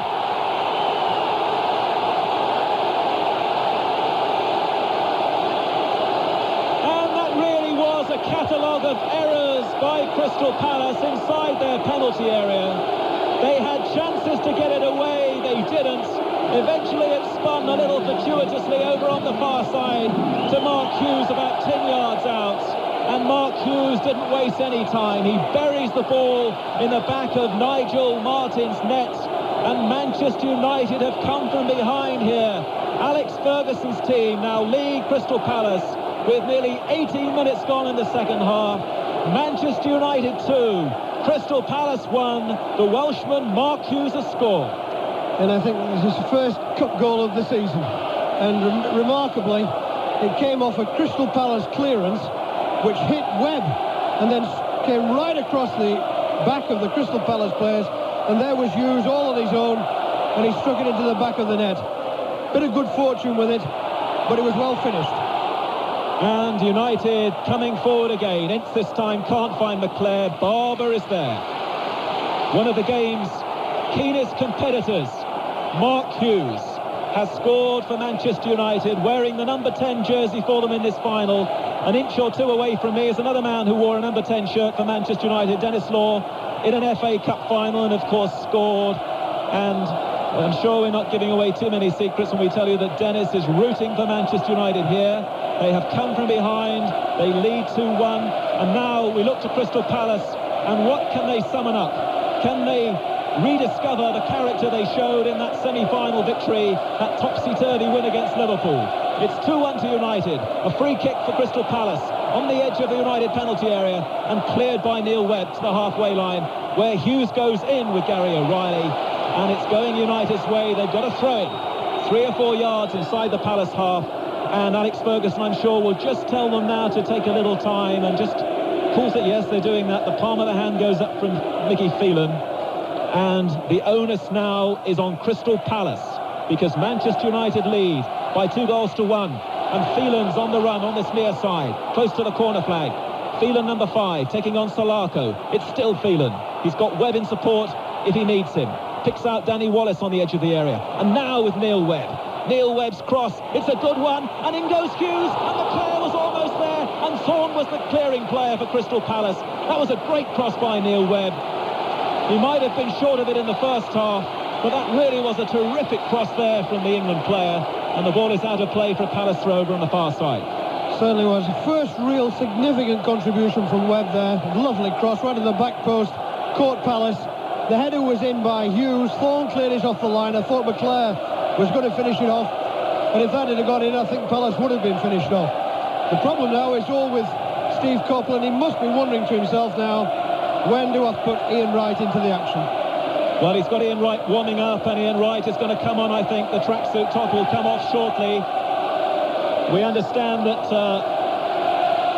there was just a slight element of doubt about whether Ian Wright was fit enough to start this game, and you don't take any risks in FA Cup finals. And psychologically it would have been damaging had he started, and had he had to come off, that would have been very deflating for the team. But now Ian Wright could really make a name for himself, because we have 25 minutes left in this game. He's going to come on soon, I think, for Steve Coppell's team. And Manchester United lead 2-1, and the ball is with Mark Bright over on the far side. Bright's cross, and Pallister takes it away from Leighton. Didn't know where his goalkeeper was. It's a corner to Palace down the far side of the field. A lot of people romantically think that the name of Manchester United is on the cup this season, the way things have gone for them. All their games away from home, most of them, of course, on a Sunday, everything on a Sunday apart from the replay with Oldham. They didn't play at Old Trafford at all during the run-in. That must be some sort of a record. And as the corner kick comes in, it hits the back of the net, and it's a goal kick, disappointingly, from Crystal Palace's point of view. That time they didn't deliver accurately, and Jim Leighton's trying to get the ball back now from the cameraman. Manchester United 2, Crystal Palace 1. Mark Hughes and Brian Robson, interestingly, the two men who scored the goals today, the only two players who played in the United side the last time they were here in 85. Yes, significant fact, that, Mike. But just there, Palace tried to get back into it, won themselves a corner on the left-hand side. Andy Gray goes and knocks the ball behind. Quality of corners has not been particularly good, I don't think, today. About 3 or 4 of them, you know, that just were nothing corners at all. That one was just an opportunity tossed away, because they have worked a lot on the corners and the free kicks. You can see that. There's a chance just gone. We have another free kick this time, though. It's gone for Manchester United, and Pallister's got it. And Pallister looks for Bruce for support in the centre circle. And Bruce comes forward again. been a hallmark of the match. Steve Bruce carrying the ball well out of defence, and Bruce trying to pick out Phelan down the near side. Phelan and Andy Gray tussling, and the flag's gone up. It's a Crystal Palace free kick. And it is still Aberdeen 0, Celtic 0, 3/4 of the way through that game. So maybe they're heading for a spot of extra time at Hampden Park. Here, though, we may not need it this year. We did last year, because Mark Hughes and Brian Robson have scored goals for Manchester United to cancel out Gary O'Reilly's goal for Crystal Palace after 18 minutes. But Palace are fighting. Barber with a high ball. Bright is there in the area. Heads it down, looking for Gray. It breaks to Pardew. Pardew's shot, and Leighton's got it. 5 yards out, all along the ground. Takes the sting out of it. Scratches his knee. Clears to downfield. And we have 22.5 minutes left here for Alan Green to describe. I wonder whether Mr. Ferguson is going to make it. We're now that 11-match run in the league without a win through the end of November, December, January and into February. All depression at Old Trafford, and it's been rescued in the FA Cup as they attack once more. Hughes chips the ball forward, appeals to the referee that Wallace was obstructed by Andy Thorne. No, says the ref, and the ball is within the arms of Nigel Martin. We still wait for the appearance of Ian Wright, but I can see too that Mark Robbins, such an electrifying substitute for Manchester United, especially in the cup run, he too is warming up. As Palace attack now, Andy Gray runs straight into Steve Bruce, and Bruce brings it clear and leaves it to Webb. Far side, United left, moving towards the halfway line. Threads it through for Hughes, but he's offside as Thorne came forward. And now Ian Wright comes on. It'll be Phil Barber, the number 7, who'll come off. And this is a crucial throw of the dice for Steve Coppell. Wright, 2 broken legs this year. The second of them on March the 20th. And who would have given anything for his chances of appearing at Wembley in the FA Cup final? He's on now, 2 reserve games in midweek. And what can he do? Jimmy? Yes, it won't be easy for him. Come back into this match. And to come into a game at 70 minutes is always difficult. I was never a substitute, so it's hard to say, but I was once told by people that it's like joining a pack of wild animals. Well, in this situation, coming into a cup final where everybody's heated up and you've come off the cool of the bench, the relative cool of the bench, it won't be easy because everybody else has got the pace of the game. You've got to immediately move to it. That's the first thing. And the other thing is, too, he's had these terrific injuries, this lad, when he was doing ever so well. There's a factor as well, the second factor with it, isn't there? Well, 2 broken legs in the season, it's just not fair. It's also quite ridiculous that he can still be contemplating playing and he's out there. Yes, the second was a stress fracture, wasn't it, the second one? It's amazing, really, that he's, he's done very well, very well. You haven't missed anything. Some treatment for Lee Martin. And a free kick to Palace, taken by Thorne, hit long towards Gary O'Reilly, who flicks it on with his head. Bright challenges, the ball almost falls inside the penalty area for Ian Wright, but United bring it clear. Webb, near side, out to McClare, back to Webb. Webb just being hustled a little bit, but does well. Lovely flick down this near touchline to McClare. Forward to Hughes on the halfway line, controls it well. He's got Ince to his left, and he finds Ince, and Ince moves forward in space and spots Martin on the far side, but a poor pass by Ince, and Palace have it again. Pemberton, Wright the substitute on the far side, but Pemberton runs infield and runs into white shirts, and they bring it clear. Mark Hughes, near side, further to this near side to Danny Wallace, and Wallace flicks a good pass forward. Hughes is on the run. If McClare spots him, he almost paraded through, and it was indeed stopped by a handball, and it'll be a free kick to Manchester United. But if McClare had just got that through to Hughes, he was clear and a run at goal. As it is, United have a free kick. Webb takes it, plays it to his left to McClare. Bruce has made the run forward and he waves his arms up. Give it to me, he says. No, says McClare. Out to Wallace. Wallace just a few yards outside the penalty area. Shoots right-footed wide of goal. Martin had that covered all the way. It's gone behind for a goal kick. Martin rushes to retrieve the ball. Archie Knox and Alex Ferguson both off the United bench, bawling out instructions to their players. What we have, we hold, he says. 2-1 ahead and just 18 minutes left for play. Martin's goal kick. Looks for the head of Ian Wright. Finds Steve Bruce instead. United have it. Webb just outside the centre circle to Wallace. Lovely pass forward to Robson. Run and goal inside the area. Robson shoots and wide. And the captain should have had a double, but didn't. Yeah, and I think Robson realised the opportunity there. It was a lovely move by United, but what's happened, of course, is that since Wright come on, the player's gone out of midfield. There's suddenly a space in there, and it was there for Robson to make that run. It was a lovely ball knocked through down the left-hand side. I thought he should have finished it better than he did. Full marks to Palace, so they won't stop running. They chased him back and put him under pressure right at the last second. Here's Ian Wright now, his first touch just on the edge of the penalty area. He's beaten the defender. Can he score? Yes! Remarkable! Ian Wright has only been on the pitch a minute or so. He makes his first contribution. With his first touch, he evades the defender. With his second, he scores. And Palace are level. Ian Wright. Well, that was absolutely incredible. Wright chased the ball out to the left-hand side. There was a despairing tackle went in, but he stepped inside Pallister, and as Jim Leighton came out, calm as you like, as though he'd been on the field all the time, he right-footed it with the inside of his right foot, and he put it past Jim Leighton's left hand, underneath Leighton, really, into the corner of the net. What a magnificent substitution this fella Steve Coppell has made. I bet Wright can't believe it, but it's a great moment for him. The game has just stopped for a second. A great moment, Alan. When you've been on the treatment table as often as he has, and he's had all these downs while the Palace players have been getting their way through to Wembley, and he's come on and scored at Wembley. Good luck to the lad. My word, he took it so well. I mean, that was class finishing, and it's really, you know, what's been lacking in the game. You know, we've had a couple of goals, a couple of good goals, but nothing outstanding. But that was outstanding. That was a classic striker's goal. Ian Wright, his last goal, you know, was on the 30th of December against Norwich City. He hasn't scored this year. His first of the year. It's in the cup final, and Palace are level, and we're underway once more. Phelan for United, near side. They must have thought they had at least one firm grip on the FA Cup. Now it's been prized off it by Ian Wright. Pallister, forward to Hughes, inside the centre circle. He's beaten by O'Reilly. Now here's the captain, Thomas, for Palace. Back to Shaw, and Shaw's going to play it back to Nigel Martin. And at this stage, with 15 minutes to go, I should tell you that we've needed extra time in 6 of the last finals. Who knows? 30 minutes are waiting if we need them. 2-2. Shaw hits it long, looking for Bright. Bright heads it on edge of the penalty area. Gray challenges Bruce, knocks it clear. Picked up by Webb, and Webb has time to turn, and McClure's making a run down the right.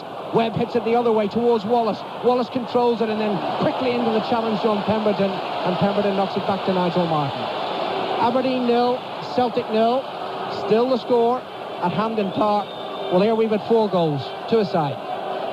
I'm just wondering, Alan, whether Mark Robins has entered the mind of Alex Ferguson. He's dug them out once or twice. He's probably thinking, well, if it goes to extra time, you know, he can use young Robins then. But I think the Wright coming into the match now has suddenly put another dimension into it as far as Manchester United's defenders are concerned. Robson concedes a free kick and then shakes the hand of the man offended. That's Andy Gray on the far side. So it's a couple of yards in from the far side. That's the Palace right. And a third the way inside the Manchester United half. Andy Gray, the victim, will take the free kick. Leans forward at the moment. Hands on knees. Now he leans back. Checks again forward. Now he takes the free kick. Clipped towards Wright, the substitute, but he's offside. And though it's a clearly designed tactic by Palace, this, you know, hesitation, you know, as if they're going to take the free kick, then they step back. It's very annoying to watch, Jim. Yes, it is. Well, of course, that's the whole point of it. For defenders, they've got to concentrate. You know, the crowd get frustrated, but defenders can't get frustrated. They've got to wait until the moment is right. That's what it's all about. Pallister to Phelan for United, near side, and a pass wasted by Phelan. Kicked away by Shaw. Wright rises, trying to get the ball out to this near side, and does so well. John Salako making the break down the Palace left. Pallister goes across, he can't beat him. Salako gets the cross in straight into the arms of Jim Leighton. He had more time there, he could have held up actually. He played it first time, which is normally the right tactic, but he had so much time and room, he could have made better use of the cross. Yes, he's worked hard, Salako, this afternoon. He really has worked hard. He's trotted up and down this left-hand side, he's got his tackles in, got himself forward whenever he can. Very willing horse, but on that occasion, it wasn't a particularly good cross. He'd done the hard part. Pemberton defending well, holding off the challenge of Wallace, and lays it neatly back into his penalty area for Nigel Martin. What, 4 goals in this final? And how many did we get in the semis all told? 30. Lost count. Remarkable. Absolutely remarkable last 4 games in this 1990 FA Cup. And this, the 109th final, far from decided. Palace 2, United 2. The ball is deep inside the United half. Pallister takes his time about rushing back. He doesn't rush back, in other words. He trots back. He gives the ball to Jim Leighton. And we wait. Everybody's taking their time at the moment. Yes, I think one thing that the Manchester contingent will be thinking today, they got in front 2-1. And I think a lot of people have thought, right, now we'll see United. Now we'll see them play. And of course, Palace have come back and just hit them straight back again. Made life difficult to get. It's not been an easy season for Alex. Webb to Phelan, back to Webb. Good deep cross by Webb, but hit a little too strongly. Hughes has to rush away to the far side, and he beats Pemberton. The referee waves play on. That was a fair challenge. Hughes has possession onto his left foot, and a travesty of a cross behind for a goal kick. Yes, not particularly good finish at all. One thing the referee has done, I criticised him just earlier for not letting, I thought he should have booked one of the players when it was a deliberate trip on Gary Pallister. But he has let the game go. He's tried to keep the continuity, try to keep it moving. I think that's important for Wembley, particularly important. 11 minutes to go then. Palace fans can afford to sing now. I'm sure when they went 2-1 down, they thought, oh, well, we can't get back into this. But they did it against Liverpool, and they can carry that spirit forward to Wembley. And who knows, it might yet be their FA Cup final, their triumph. Thomas, their captain, plays the ball forward. Now Pardew stabs it towards the far side of the field. It falls to the feet of Lee Martin. Martin can turn unchallenged and move forward. Lays it to his captain Robson. Back to Martin, short of the halfway line. Now crossing it. Gray challenges, but it's knocked forward to Wallace. He can't control it. Andy Gray knocks it out of play, and it will be a throw into Manchester United. About half a dozen yards inside the Palace half. Far side of the field, United left. Ball slow to be brought back. Wallace trundles it down the line, and Martin stolen at least 20 yards. Takes the throw. Referee let him get away with it. Down to Webb.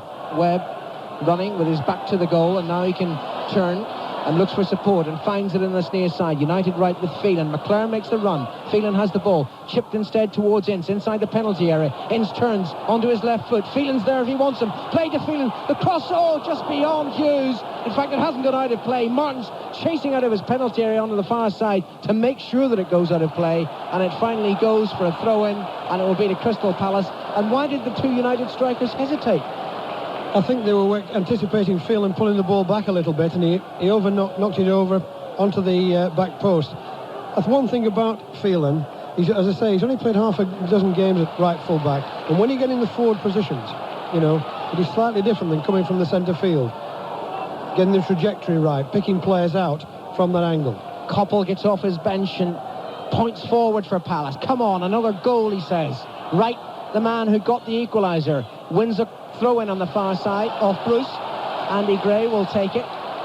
Gray runs into the advertisement hoardings, and now he picks up the ball. And this one's almost level with the edge of the United penalty area. And Gray can take a very long throw. Bright is calling for it. Edge of the 6-yard box. It's thrown beyond him. Headed away by Pallister. Webb on the edge of his penalty area to Martin and stabbed forward towards Wallace. Wallace flicks it on neatly to McClare. Crossing the halfway line. Plenty of room down the right. Now he checks. Looking for support from Robson. McClare keeps the ball. Phelan's made a great run for support down the right flank. McClare stabs it towards Hughes. Far post. Header down. Can't keep the ball in play. And it's a goal kick to Crystal Palace. Defended well, Palace there. I was watching when the ball came to McClare, picked the man up, stayed with him all the time. They've kept the concentration when the balls are coming in. And that's why it's been difficult for United to pick people out of crosses. When Phelan has got forward, when Wallace has got forward, Palace have kept the concentration. It's good defending that. What time's your train, Jim? Forget that. You didn't allow for extra time. Should have thought of it. I'll be going home with the mailman again. McClare for United. He'll try to get you on that 7:30 train to Blackpool. Webb sweeps the ball into the penalty area. Two United players tumble, but O'Reilly knocks it out of play, and it will be a throw-in to United. Hughes and Wallace get to their feet. I wonder, did they run into each other there as they made the break into the penalty area? I think they did. Certainly no Palace player was involved, and the referee just making sure that both United players are happy. I think Wallace is making a very awkward walk along the edge of the area. The throw-in is taken by Webb to Phelan. Robson makes the break into the area, but it's played short to McClare instead. Out to Webb. Now swept in towards Robson. Header down, hits the post, and swept away by Andy Thorne. And the captain almost did it again. Brian Robson just stepped away from the defender, and again he headed down. That's the difficult one for keepers. Martin couldn't get to it, and it came back off the left upright. Yes, great header that. It was a good cross to it. It was early, came in. Robson's so good in that box. He had, as you say, Alan, he headed the ball down, which made it difficult for Martin. Looked a bit laboured going down to it, I thought, but I think the ball came off the turf, hit the post. Bit of a let-off that for Palace. We're not into extra time yet, I can tell you. 7 minutes to go. 2-2 the score. United have a free kick midway inside the Palace half. Jeff Hopkins reluctant to give the ball back. Still keeps the ball. And the referee, who's had a word with one of the Palace players, John Pemberton, now happy. Pemberton moves away and United get the ball. Robson standing over the free kick. Martin is there too. Robson leaves it. Martin stabs it forward. Not a good one. Headed away easily by Thorne. And the captain, Jeff Thomas, strides forward for Crystal Palace. Ian Wright makes the run. Plays through to Wright. He's going to take it as he uses his hand, surely. And the referee spotted that. Oh, he's given a free kick to Palace. Well, that's ridiculous. Absolutely ridiculous. Wright used his hand. Clear handball. And the referees decided to give a free kick to Palace. United furious. Yes, I think United, Palace are saying, that he's been tripped. I think that's what they're appealing for. The Alan Green never hesitated at all. But it looked to me, when the ball bounced down, that he'd used his hand to start with. And it was Phelan who was challenging him. Yes, he clearly used his hand about it. There's no question about that. I didn't think Phelan made a lot of contact with him. I think they've got away with that, Palace. Well, maybe a match-fit, super fit Ian Wright would have got clear anyway. Yes. And decided he needed a little extra help. He's got away with it, actually. He's got a free kick. It's about 10 yards outside the Manchester United penalty area. Slightly to the left. 5 players in that white wall. Thomas and Gray and Pardew between them will take this free kick. What have they got in mind? O'Reilly's up in the penalty area. It's left for Andy Gray. Clipped harmlessly behind for a goal kick. They thought about that one, obviously. That was justice, really. We're glad that you didn't get anything off that, because it was... I would hate anything to go off a decision, which would have been contested afterwards. Hand of God again.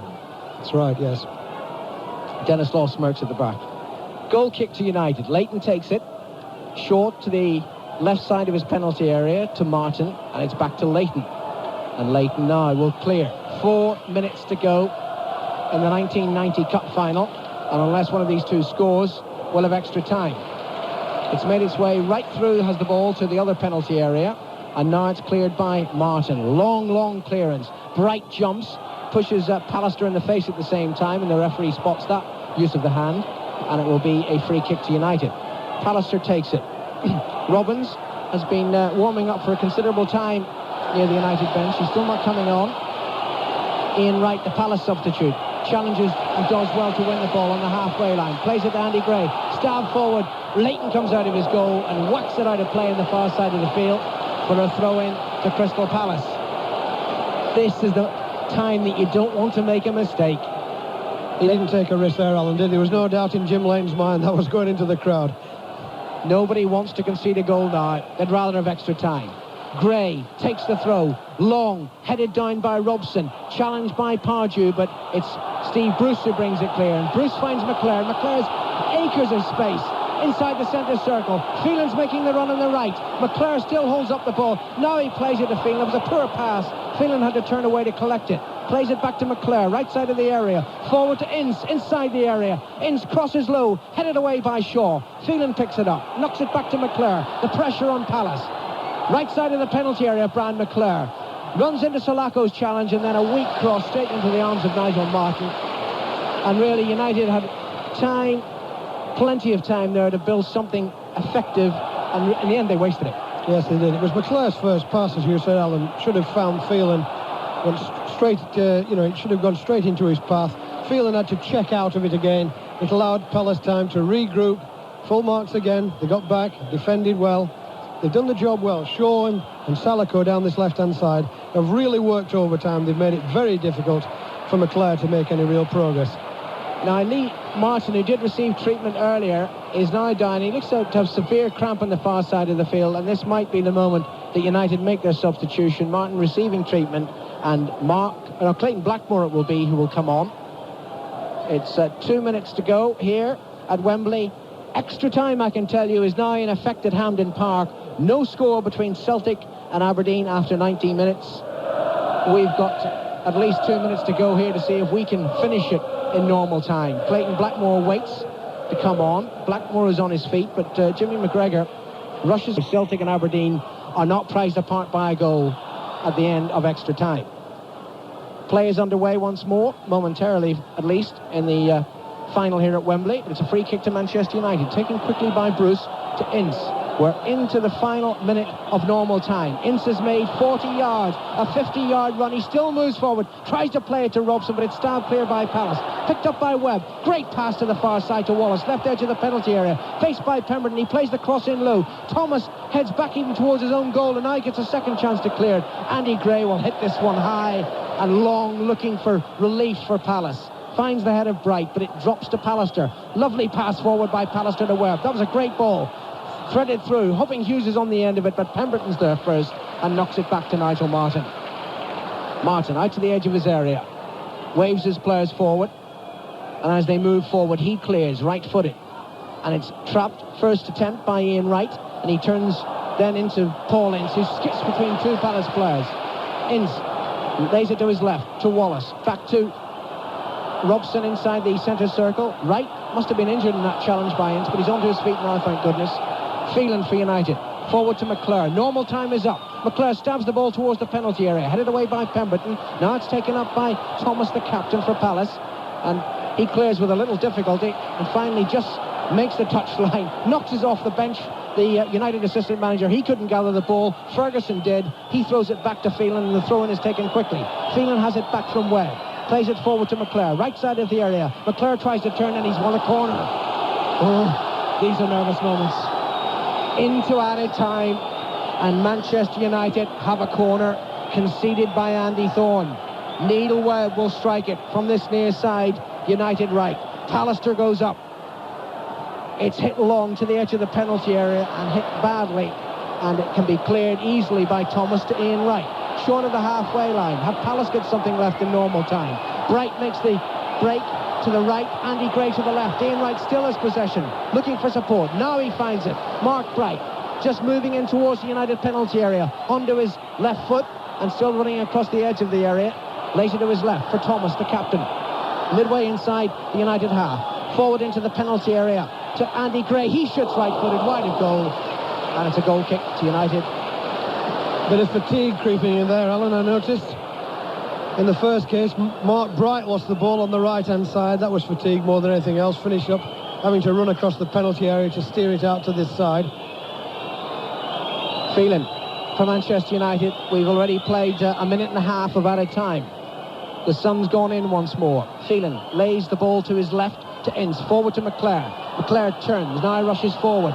Hughes goes to the left, Wallace to the right, and here's Phelan trying to win another corner. I think he's done so, off John Salako.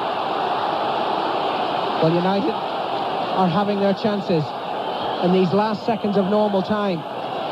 Coming up to 2 minutes of added time gone. Wallace will strike this corner. Pallister points forward with his right hand. He knows now what Wallace is going to do. Wallace hits it low towards the near post. I'm sure that wasn't planned because it was easily cut out by Shaw, and Shaw just makes sure it goes out of play in this near side of the field. It will be a throw into Manchester United. Palace, I'm sure, would settle for extra time now. United just might think, we can get a goal. I know it's late, but we can get a goal. Wallace takes a throw, down to the feet of Webb. Webb challenged by Jeff Thomas and beats Thomas. Webb still running forward. Referee waves play on, plays the ball in low, and a crucial interception by Pemberton on the near post to deny Brian McClare, and another corner conceded. How much longer have we got? We've had a few injuries in the second half. The referee knows best. It's coming up to 3 minutes of added time. Webb hits the corner. Just down below us on the left-hand side. Interesting to see Ian Wright come on. What a dramatic entry, scoring with his first touch, remembering that substitutes, of course, were very influential in last year's final. McCall and Rush coming on to score goals. 2-2 between Crystal Palace and Manchester United, who are now trying to break through Webb. Webb plays the ball to Phelan. Ian Wright has gone down, but now he's picked himself up. He's okay as Manchester United proceed, and they bring in McClare. Over on the far side, United's right, just inside the Palace half. Back to Paul Ince. Good, steady, patient build-up, conserving the energy. Ince with a long ball for the substitute Blackmore, just inside the area. Andy Gray's a shadowing player, and Gray just scoops the ball away from Blackmore, and they try to bring in Wright on the near side. Wright is flattened by Steve Bruce, and that's a free kick to Crystal Palace. Touch of the right stuff then for Steve Coppell. Might have been tempted to start with him, but he brought him on 25 minutes from time, and 25 minutes from time, and he scores the goal to bring Crystal Palace back into this game. A long free kick is taken by Pemberton, headed away by Gary Pallister. Blackmore's there now for Manchester United, steadies himself, looks for Hughes on the halfway line. Webb is behind Hughes, helping out, and it breaks eventually for Crystal Palace. And one man with a stockings roll down is John Solarco, showing the strain. Back to Thomas, the captain. Left-footed ball again for Solarco to chase over on the far side. Phelan holding him up. Solarco gets the cross in. Leighton's not there. And would you believe it? Ian Wright scored! On the volley at the far post. Jim Leighton did not get the cross. Solarco got it over. Ian Wright puts the ball in the back of the net, and only the FA Cup could produce a fairy tale story like this. Ian Wright, the super sub, just like another Ian Rush last year, comes on to score 2 goals in a Wembley final, and Crystal Palace are back in front. It's Crystal Palace 3, Manchester United 2, and this final belongs to Ian Wright. And I wouldn't ignore John Solarco's contribution to that either. Just United attacking. Mike Phelan trying to cross for Manchester United. McClare's got it, and McClare slides the ball back, but it was out of play. And Jim, what did Malcolm Allison say after 90 minutes? He said he thought Crystal Palace would win because he thought Ian Wright would be the match winner. Yes, and I think everybody would dispute the fact too that Solarco there, he picked the ball up on the left-hand side. There looked to be no danger to me. He had Phelan in contention with him, but he battled for it, showed that little bit of grit, brought it back to his right foot, and I thought, he should have been closed down at that point. The ball was knocked in, and it went beyond Leighton onto the back stick, and Wright, running in, lost his marker. Steve Bruce was the man who lost him, and he put the ball into the roof of the net, from practically under the bar. So, in a way, it was a great finish by Wright. Palace did everything right. It was a good cross. But I think if I was Alex, I'd be a bit annoyed at the defenders for that. And Jim Leighton, what about his part in that goal? Well, the cross was a good cross. It came from the edge of the penalty area, right-footed, and it came right to the back stick. It's a very difficult one for the goalkeeper. Anyway, Alex now has decided he's going to put Robbins into the action. And let us see whether Mark Robbins, the 20-year-old, can make the same dramatic impact as Ian Wright. He comes on with 4 minutes gone in the second period of extra time for Gary Pallister, the defender. So Mark Robbins, who scored the goal at Forest, of course, he got one at Newcastle, then he got the decisive goal against Oldham in the replay. He comes on, he has about 21 minutes to do something, and Crystal Palace in their first final, it's turning out to be just like that semi-final, veering from one team to another. It's certainly not all over yet, as Mark Hughes tries to barnstorm his way forward. It spins loose to Paul Ince, and Manchester United have been penalised. I think that's going to be a Crystal Palace free kick. Let me just, in all the excitement, get the timetable right. Mark Hughes, of course, scored 25 minutes from the end of the 90 minutes to make Manchester United leading by 2-1. Ian Wright's goal was scored 17 minutes from the end of normal time, and it was literally his first touch. That was in the 73rd minute for Ian Wright. So 2-2 took us into extra time, and the man who's broken his leg twice this season for Crystal Palace has now scored 2 goals for Steve Coppell. And had he started the game, I suppose you have to wonder whether he would have lasted 73 minutes. So the way it's working out, it's turning out to be Absolutely inspired management by the little man down there at the moment, Steve Coppell, just having a word with John Pemberton. A lengthy delay here, you're not missing any action. Richard Shaw of Crystal Palace is being attended to, but actually that's not a bad tactic really, because Crystal Palace are now able just to cool things down a little, and it's back with their goalkeeper, Nigel Martin. Eagles is the song. We've got a pigeon in front of us, not an eagle, but he's having a good look. He's got probably the best seat in the house, looking down here from a great height, and we're back in business again. And it's that man Wright again, flicking it on for Bright. Wright and Bright together inside the penalty area. Appeal for a penalty by the supporters and the captain, Jeff Thomas, as Paul Ince went in. But United clear. And Robbins, who's come on, is trying to get into the game. Can he score with his first touch? Well, he didn't get a touch then, and Crystal Palace again through Solarco, the man that put the ball over for Ian Wright's second goal. That time, though, Crystal Palace are offside, and Paul Ince has it for Manchester United. It's with Brian Robson. Now, can he inspire his team the way that he has done for so much of his career? Mark Hughes now, and Mark Hughes' touch lets him down over on the far side. So Crystal Palace 66-1 to win the FA Cup at the start of the season, the start of the competition, are leading now in this thrilling FA Cup final of 1990 by 3-2, having beaten Liverpool 4-3 in the semi-final. But we still have enough time for Manchester United and for Alex Ferguson to come back. Extra time in the Scottish Cup final. They're still waiting for a goal between Aberdeen and Celtic. And here Manchester United build again from the back through goalkeeper Jim Layson. Yes, and what's happened since Pallister came off? Ince has gone to right full-back. Phelan, who started his career with Burnley as a central defender, has gone back into there. And Robbins, of course, is up front now with Hughes. United have both of their substitutes on, Blackmore and Robbins. And the ball is with Ince, just outside the area. Trying to get it onto his left foot, he does do, and he brings a diving save from Nigel Martin at his near post. And Martin, sensibly and professionally, waits for his team to get the shape back again, and then clears downfield. It's hanging high, and it's Bruce against Bright. And it's anybody's. It's Jeff Thomas's. Thomas going through the inside left position. United caught a bit here. Thomas lays it flat to feet, looking for Ian Wright, and of course Ian Wright is on for a possible hat-trick here. Only Stanley Mortensen has done that in the history of the FA Cup finals at Wembley. In 1953 it was Matthews' final. Mortensen got the hat-trick. Ian Wright has scored 2. Palace lead 3-2, and Brian Robson's with the possession for Manchester United, and very, very deliberately and studiously plays it to Danny Wallace, who's being watched here by his brothers Raymond and Rodney. Wallace parts with it for Blackmore. Blackmore trying to play it through for McClare. Good defending though by Shaw. Back again from Blackmore, and Martin's there almost on the penalty spot, diving at the feet of Mark Hughes. And after 8 minutes of the first period of extra time, it's Crystal Palace 3, Manchester United 2. We might have lacked a bit of flair and a bit of quality, but what a buzz we've had throughout this game with 5 goals, and who's to say there won't be more.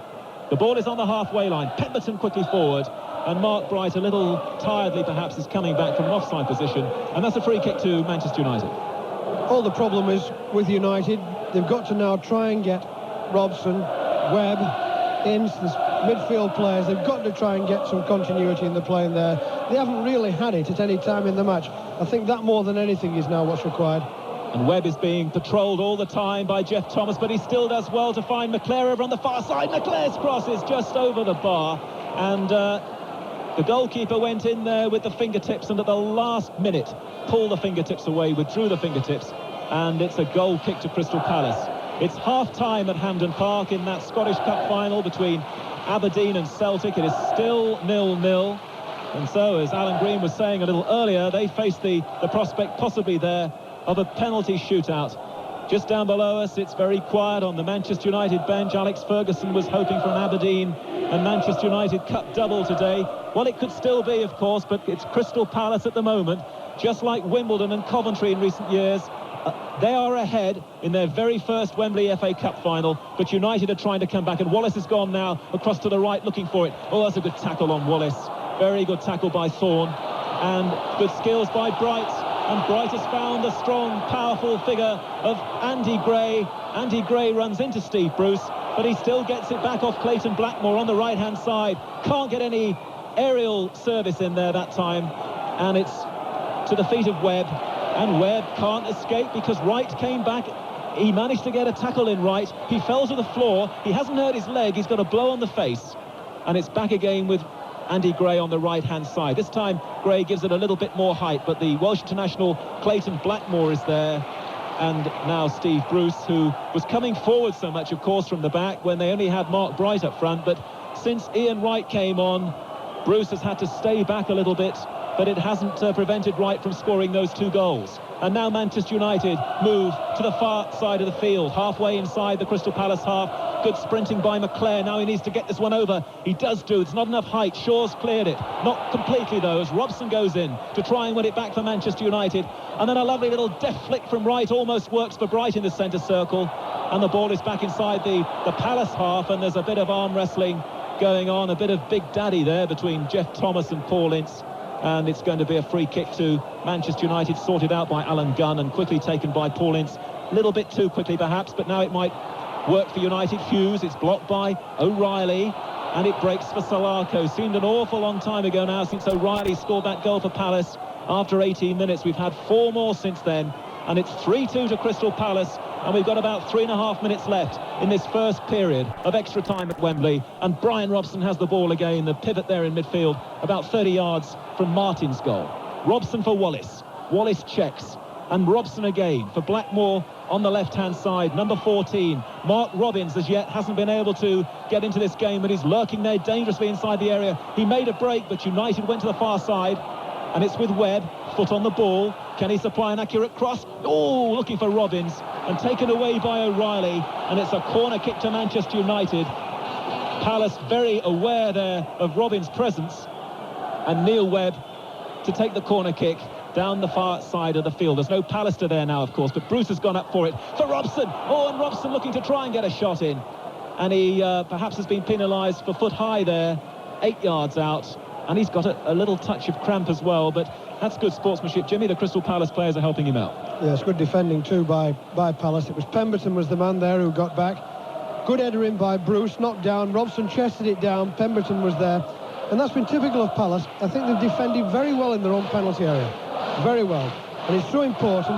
Your goalkeeper knows exactly what he's doing when they're picking their men up, and that's what they've done very well, I think.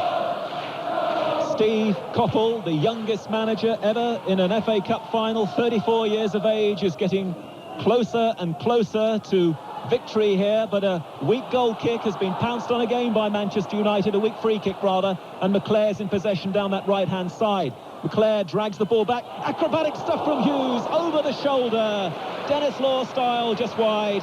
Goal kick to Crystal Palace, exciting action. Brilliant, absolutely brilliant that was. Ball looked to be nothing when it came in. Hughes is probably the only player in the First Division who was really got hold of that one, that bicycle kick. I've seen him do it so often, just about a yard past the post. It was absolutely superb. What must be Steve Coppell's emotion, I wonder, having played here 3 times for Manchester United in an FA Cup final. The last time, of course, a 3-2 defeat. That was a dramatic game against Arsenal. This one is turning out to be just as dramatic, only this time his team are leading 3-2, and Crystal Palace are on the verge, perhaps, of a famous victory. A throw-in down this near side is being chased by Bright. Too many United defenders there, and Blackmore clears and finds his Welsh colleague Hughes. Oh, that was unlucky. Hughes was trying to play the ball across field, and it hits Alan Gunn, and it spun Crystal Palace's way, and Solarco's chasing again over on the far side. He's getting into that area where he managed to put the crossover for Wright, but not on that occasion. Paul Ince, who's really working tirelessly now, another man with the stockings rolled down, gives it back to Jim Leighton. Leighton thumps it downfield. Gary O'Reilly underneath it. Good header by O'Reilly. Finds Gray. Gray looks down the line and then sweeps the ball out of play. He was trying to find Mark Bright. All he did in the end was fine touch, but he found quite a lot of distance as well. There are more seconds ticking away here as United have to go and fetch the ball. And now we're back in play with Clayton Blackmore. Blackmore back to Steve Bruce. Bruce wants to get this ball quickly forward now for Manchester United, trailing here by 3-2. A long ball downfield. O'Reilly's there. Shaw is helping out. Heads it into midfield, no man's land. Solarco clears the ball back inside the Manchester United half. It's 0-0 at Hampden Park, and they're playing the second period of extra time between Aberdeen and Celtic. And here We are at the halfway point of extra 30 minutes. It is Crystal Palace 3, Manchester United 2, and Malcolm Allison, congratulations first of all on a fantastic forecast after 90 minutes, tipping Ian Wright to maybe make it. What are your thoughts now? It was an excellent goal. I thought that it was a good cross from Salako, and Wright took it very, very well indeed. I'm a little bit worried about Crystal Palace because they're holding 6 or 7 players quite deep and just leaving the 3 front players up by themselves with more or less no midfield. But and Paul Ince looks like he's really playing well, and Neil Webb is much improved in the second half and the first half of extra time, and his crossing is very, very dangerous. Hold on to your hats. Here we go for the last 15 minutes, and Alan Green's your commentator. Manchester United will kick off these last 15 minutes, playing from left to right and in desperate need of a third goal. They trail Palace by 3 goals to 2. And Palace really an unbelievable season. I remember way back on the 12th of September, I was there at Anfield when they lost 9-0 to Liverpool. They looked pure relegation fodder then. And during this cup run against Portsmouth and Huddersfield and Rochdale and Cambridge up to the quarter-finals, I'm sure Steve Coppell would have exchanged those wins for points to save them from relegation. No one took them seriously until they beat Liverpool in the semi-finals. Now they're in front here at Wembley and in possession on the far side of the field. Andy Gray sprints forward. He's only got Mark Bright ahead. Ian Wright is rushing upfield to give him another option. Andy Gray still has possession now. 15 yards inside the United half. Forward to Mark Bright. He runs into Mike Phelan, and Phelan gets injured as he clears it. He's all right, gets to his feet quickly. Wallace has possession. To Webb, just outside the centre circle. Webb looking to play it through to Wallace. Good ball forward to Wallace now. 10 yards outside the penalty area. Robson's made the run. Hughes has it now, just outside the D, with his back to goal. Lays it back to Ince, and Ince moves forward. Infield, shoots from long range, and Martin tips it over. Rifle of a shot from Paul Ince. And a good save from Nigel Martin. Yes, I would think most First Division goalkeepers would feel comfortable enough with that shot. It was a pretty good shot, though. It was a good move by United. Webb, Wallace, good shot. Wallace takes the corner, short to Webb, out to Wallace again, stabbed quickly to the far post, headed away by Gary O'Reilly. Paul Ince looking to challenge just outside the area. Bruce is upfield as well. Ince is hurt in that challenge. Hobbling away as Palace break. Ian Wright has it. Near side, Palace left. Rushing forward, met by Phelan, plays it to Bright, he's shot, Andy Gray's shot, but straight into the arms of Jim Leighton, just didn't hit it properly. He could have killed United off. Oh yes, great chance that. Wonderful moment, a lovely delivery in. I thought he was bound to score there. United's defence again, not picking up in the area. Free chance for Gray, gone. Robbins crosses into the penalty area. Hughes with the header down. Wallace can't get there before Pemberton, who stabs it clear to this near side of the field, out of play, and it will be a throw into Manchester United. Good work that by Mark Hughes. Saw Wallace's presence and headed the ball towards him. Takes a throw in to Wallace, flicked towards the near post and belted behind by Andy Thorne for a corner to Manchester United. 12 and a half minutes left. And unless United score again, it'll be Palace's trophy. Wallace will take the corner. Right-footed. Hit into the 6-yard box. Robson challenges, fouls Martin in the same movement. Referee spotted it. Shows that it was the left elbow that did the damage, and awards the free kick to Crystal Palace. Wallace retrieves the ball from the touchline on this near side. Throws it towards that Palace penalty area. And when he moves himself a little bit, and who would blame him for taking his time? Nigel Martin will take this free kick, and everyone's gathered around the halfway line waiting for the ball to drop when Martin finally takes it. Still hesitates, and now he moves forward and kicks right-footed, and he hits it high, and this one's going to drop almost on the halfway line. Bruce can't make it before Pardew, and it's played out to the far side of the field. Andy Gray picks it up. Pemberton's offering support further wide. Gets the ball now, and Pemberton skips round Blackmore. Good run by the fullback. Quick first-time cross, but beyond Bright and Wright. And McClure knocks it forward from Manchester United away from danger. Phelan rushes forward, down this near side, United right. He's got Webb in field. He finds Webb. Robson's in the centre circle. Played forward instead to Wallace. Now it's Robson. just outside the centre circle, looking to play the 1-2 as always. Hughes instead finds McClare. Phelan's available on the United right, has to come in field to collect possession, just outside the area, chips towards goal and just over the crossbar. Great chip by Phelan, just unlucky there. Good move by United. 5 passes put together, all sweet, all quick. Phelan was given the chance because Wallace took Salako away out into the left back position. He stepped inside, used his right foot just over the top of Thomas and just clipped the top of the netting. In a dreadfully inconsistent season, Mike Phelan has been one of the very few consistent players United has had, and he slotted in wherever they needed him, and he almost plucked an equaliser there. Koppel was off the Palace bench screaming at his players, new instructions: hold it lads. Now it's Ince for United, forward to Hughes, midway inside the Palace half, back to Ince, Robson the captain, he's got Bruce to his left and he plays it to Bruce, few yards, and now further out to the far side to Blackmore, up from full-back, crosses right-footed to the edge of the penalty area, headed away by Salako. It falls to Ince. We saw his dangerous shot earlier. He's trying to tee up another one now, just on the edge of the penalty area, onto his right foot. Finally he's challenged, still fighting for the ball, but fighting illegally according to the referee as he brings down Pardew, and that will be a relieving free kick for Crystal Palace. Yes, it's a danger that. I think when you get behind a match of this magnitude and he's trying to go it alone, it's a bit of an experience that. Once you start going it alone, defenders think, hello, we've got a great chance here. Always give you another chance, players like that. We played 110 minutes football this afternoon. Still another 10 to go. Palace lead 3-2. Martin has the ball in the Palace penalty area to our right. Clears right-footed. Sunshine comes out again at Wembley. Gray challenges on the far side, illegally holding off Blackmore, and that will be a free kick to United. And Blackmore, the Welsh international, rushes across to the far side to get the ball, throws it quickly back to Bruce, and Bruce will take the free kick, even though the ball was moving. He's allowed to continue, and he plays it to this near side to Phelan.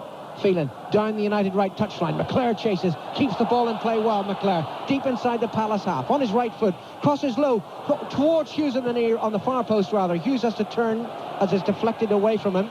He gathers possession though, left side of the penalty area, drives the ball in low, and it comes away across the penalty area into this near side where Ian Wright, the substitute, picks it up. He eludes Mickey Phelan. Right pace takes him towards the halfway line. Ball breaks for the captain, Jeff Thomas. Thomas not sure which way to take it. Now he turns and plays a long ball through, but Mark Bright is offside, and that will be a free kick to Manchester United. Still at Hampden, it's Celtic 0, Aberdeen 0, and they're only a few minutes away from a penalty shootout that would decide the Scottish Cup final of 1990. Wallace from Manchester United, forward to Robbins, who's found it very difficult to get into the match. Now his possession just outside the penalty area, shifts the ball forward left-footed into the area. Good header down by Gary O'Reilly, and Palace clear for the moment. Picked up though by Webb. Webb chips it in. McClare takes it on his chest. O'Reilly only half clears it. McClare jumps with Nigel Martin, and not surprisingly the goalkeeper wins out. Yes, a bit of desperation, I thought, there by United. Of course, there's a bit of fatigue in it as well. But they've got to push players forward now. The danger is, as they were almost caught just a moment ago, lovely work by Thomas, who for me has been one of the outstanding players of the day. Where he's found his energy from, I don't know. Martin's clearance hit very long indeed, looking for Mark Bright, who lets it rebound off his chest, but it falls to Brian Robson, the Manchester United captain. Stockings down round his ankles now. Quickly forward by Webb to Wallace. Wallace lays it into the path of Hughes, into the area. Hughes has scored! Tremendous goal by Mark Hughes from Manchester United. 7 minutes left. Archie Knox is on the field on his knees, celebrating that goal from the Welshman, his second of the match, and United are level again. Well, it's incredible, really. Lovely through goal by Wallace, but for once, there were caught Palace there. Just caught on the wrong side, but full marks to use as Martin came out. He saw his chance, right foot. I think if Martin had stood his ground there, he might have had a better chance. But he rushed out, he came out about 10 yards, and it was just enough, and it trickled into the right-hand corner of the goal. Lovely move by United. Full marks with the delivery too from little Wallace. Class finishing from the Welshman. Class finishing.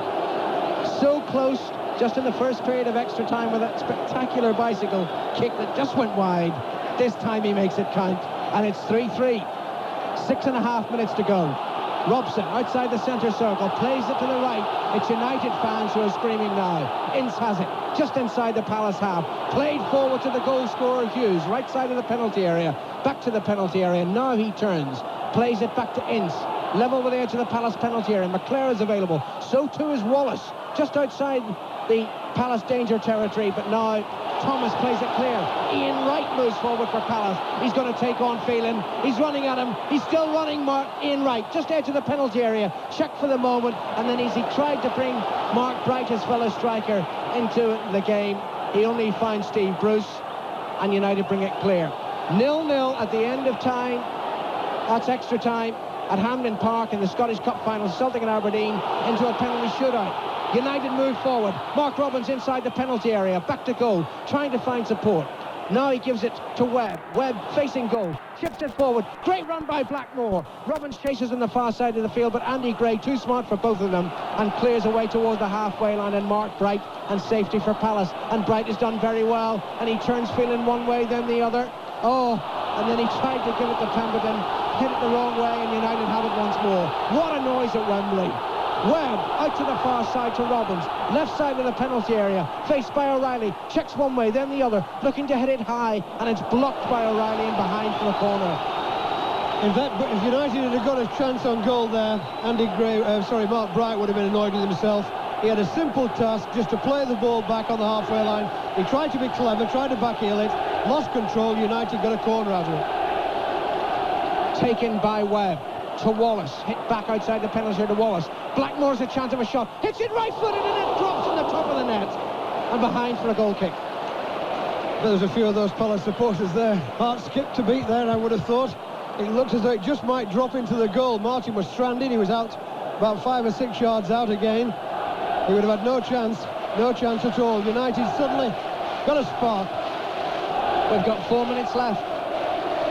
Is there a 7th goal lurking somewhere? Webb for United. To Ince, near side, inside the Palace half. United right, forward to Hughes, and Hughes is well tackled by Richard Shaw. Puts the ball out of play, and it's a throw-in to Manchester United. Palace want to make a substitution, a second substitution, David Madden. But the referee's attention now attracted. He holds up play, certainly. The linesman's very unhappy with what's happening here in this, not the linesman, the 4th official, who's telling Steve Coppell we can't hold it up until there's a natural break in play, but why don't they just let the substitute come on and we can get on with it? Because the one thing I can't understand is, why is there no number? Why are they not holding up a number for a substitution? You know, as we do on a normal Saturday, so all the crowd can see exactly what's happening. Well, it's the 4th official who goes to get the number. It's that's right. Andy Gray. So what it is, the referee is telling Steve, the 4th official is telling Steve, that's it, hold the number up, now we can get on with it. Thanks very much. Thank goodness.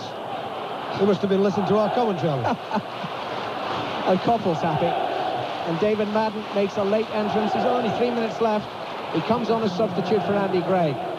United still wait to take the throw-in, deep inside the Palace half. Ince throws it to the feet of Webb and takes the return pass. Ince now, looking fresh in extra time, skips around the defender, but the cross isn't a good when it's hit behind, and it's a goal kick to Crystal Palace. I can only think Andy Gray's injured. He's played well today, worked very hard, very, very strong player. I thought he could have won the match for Palace at 3-2. He had a great chance. You'll remember that. You'll remember that moment for a long time. Maybe a slight absence of quality, but I think it is a final in the end that you're going to be telling your grandchildren about. Do you remember what we said after the semi-finals? How can we have all these goals? Remember, 3-3, 4-3 semi-final, 3-3 final. What have we done to deserve it? Marvellous. United attack, and then it's beaten away by O'Reilly and out of play. And it will be a throw into Manchester United. They want to finish it now. They feel they're in the ascendancy. McClare throws long. Wallace is fouled by Pemberton. Wallace applauds the referee's decision, and this will be a free kick of some danger to Crystal Palace. It's only 3 yards from the edge of the penalty area, slightly to the right. 2 minutes of extra time left. Palace still arguing, especially Pemberton, who committed the offence. The referee calls him across and said, look, I made my decision, son. You have to accept it and go away and defend. You're only holding up play here. Wallace is getting involved too, but in the right way, because they're shaking hands. And the referee will push that Palace wall back. It's only about 5 yards away from where Webb prepares to take this free kick. Now, Bruce has moved upfield towards the edge of the area. Webb chips it towards Bruce. Great header comes in by Captain Brian Robson, but that one didn't find the net. It was over the crossbar behind for a goal kick. Great header. Superb header. He's terrific at that, really. Just ghosts in there. And when he gets in there, there's so much purpose. It was a lovely ball from Webb. And what he did, Robson, he went between two players. One of them was O'Reilly. I think the other must have been Pemberton. I wasn't quite sure, but I think one was O'Reilly. He goes to between them. Powerful header, just over the top. Goal kick is taken. Who would be beneath it but Brian Robson as he heads it forward? Hughes is fouled. That's another free kick to Manchester United, and Palace are hanging on for a replay. Less than a minute to go on my watch, plus whatever the referee adds on for injuries in extra time. Webb runs forward, then backheels the ball to Ince, just outside the penalty area. Onto his left foot, he shoots low to the near post, and Martin dives easily to his left and gathers it. And Martin moves forward and waits while some weary legs move forward for Palace, and weary United legs retreat. Martin's long clearance, headed down by Mark Bright, and can be picked up on this near side by Jeff Thomas, who tries to out-sprint McClare. McClare's got the better of him there, but has to concede a corner, yes. Well, the persistence of Jeff Thomas won the corner, and now it's United who are under terrible pressure in the dying seconds of this 1990 Cup final. The corner will be taken by the second Palace substitute, David Madden. He's only been on the field a couple of minutes. He spots the ball up inside the quadrant. He's going to hit it right-footed. Bright is calling for it on the far post. Thorne's on the near post. And Wright lurks in the middle of the goal. The back header by Thorne. Bright gets the header in, and Leighton lets it go late. I thought he clutched at the ball and pushed it behind. The referee spotted it, the linesman didn't. It is a corner. Yes, I think he got a finger to... I think he thought it was going past at the last minute. I thought, well, I'll play for safety here, because the first flick on, there was real danger. The ball was, I thought, going past the post, but he's made sure he's put it behind. Another corner to Crystal Palace. We're into added time of extra time. It's taken short and headed away well by Ince, picked up by Jeff Thomas. And is that the end of the 1990 Cup final, or at least part one of the 1990 Cup final? It is. Alan Gunn has blown his whistle, and all around Wembley, 80,000 people get off their seats and stand to applaud these two teams who played a wonderfully exciting match to me. Yeah, it's not a game for the soccer purists at all, but they've given us tremendous excitement. The FA Cup this year has been remarkable. When you think of those semi-finals, 3-3, 4-3, 3-3 in the final after extra time. I think Palace defended very well. It's very credible to say that when they conceded 3 goals. And they made it difficult for United, which I said they would at the start of the game. United, though, I think, have edged their way to a draw. That's how I feel about it. I feel they have. And I think now, you know, they will go into this next match with a bit more confidence, because at the end I thought they looked to be putting one or two things together. Although, Alan, you and I have watched United a lot this season, and we've been waiting for them to do it, and they've never quite done it, have they? Not quite. I mean, there was the opening day game of the season against Arsenal when they looked very impressive, and then there was the performance at Anfield before Christmas, and I suppose the cup tie at Nottingham Forest. But outside of that, I haven't really seen this team of great individual talent fulfill its ability as a unit. Exactly right. I think that's one point. The other point was I think we should mention Wright of Crystal Palace to come on and score 2 goals like that. And Mark Hughes, 2 goals for him. You know, he's not had the best season. You know, he's got 2 goals today. I was disappointed in United's midfield today, to be frank, and I think Alex Ferguson will be as well. Anyway, we've got a rerun. They've had a great time out there too. Manchester United's white shirts stand together in the centre circle and applaud their fans, who certainly make up the majority of the committed spectators here today. And Crystal Palace make their way, led by Jeff Thomas, the skipper. Well, there'll be no trophy at the end of it. They may look at it and maybe reach out and touch it, but they make their way up the Wembley steps, where the Duchess of Kent was waiting all afternoon to present that trophy.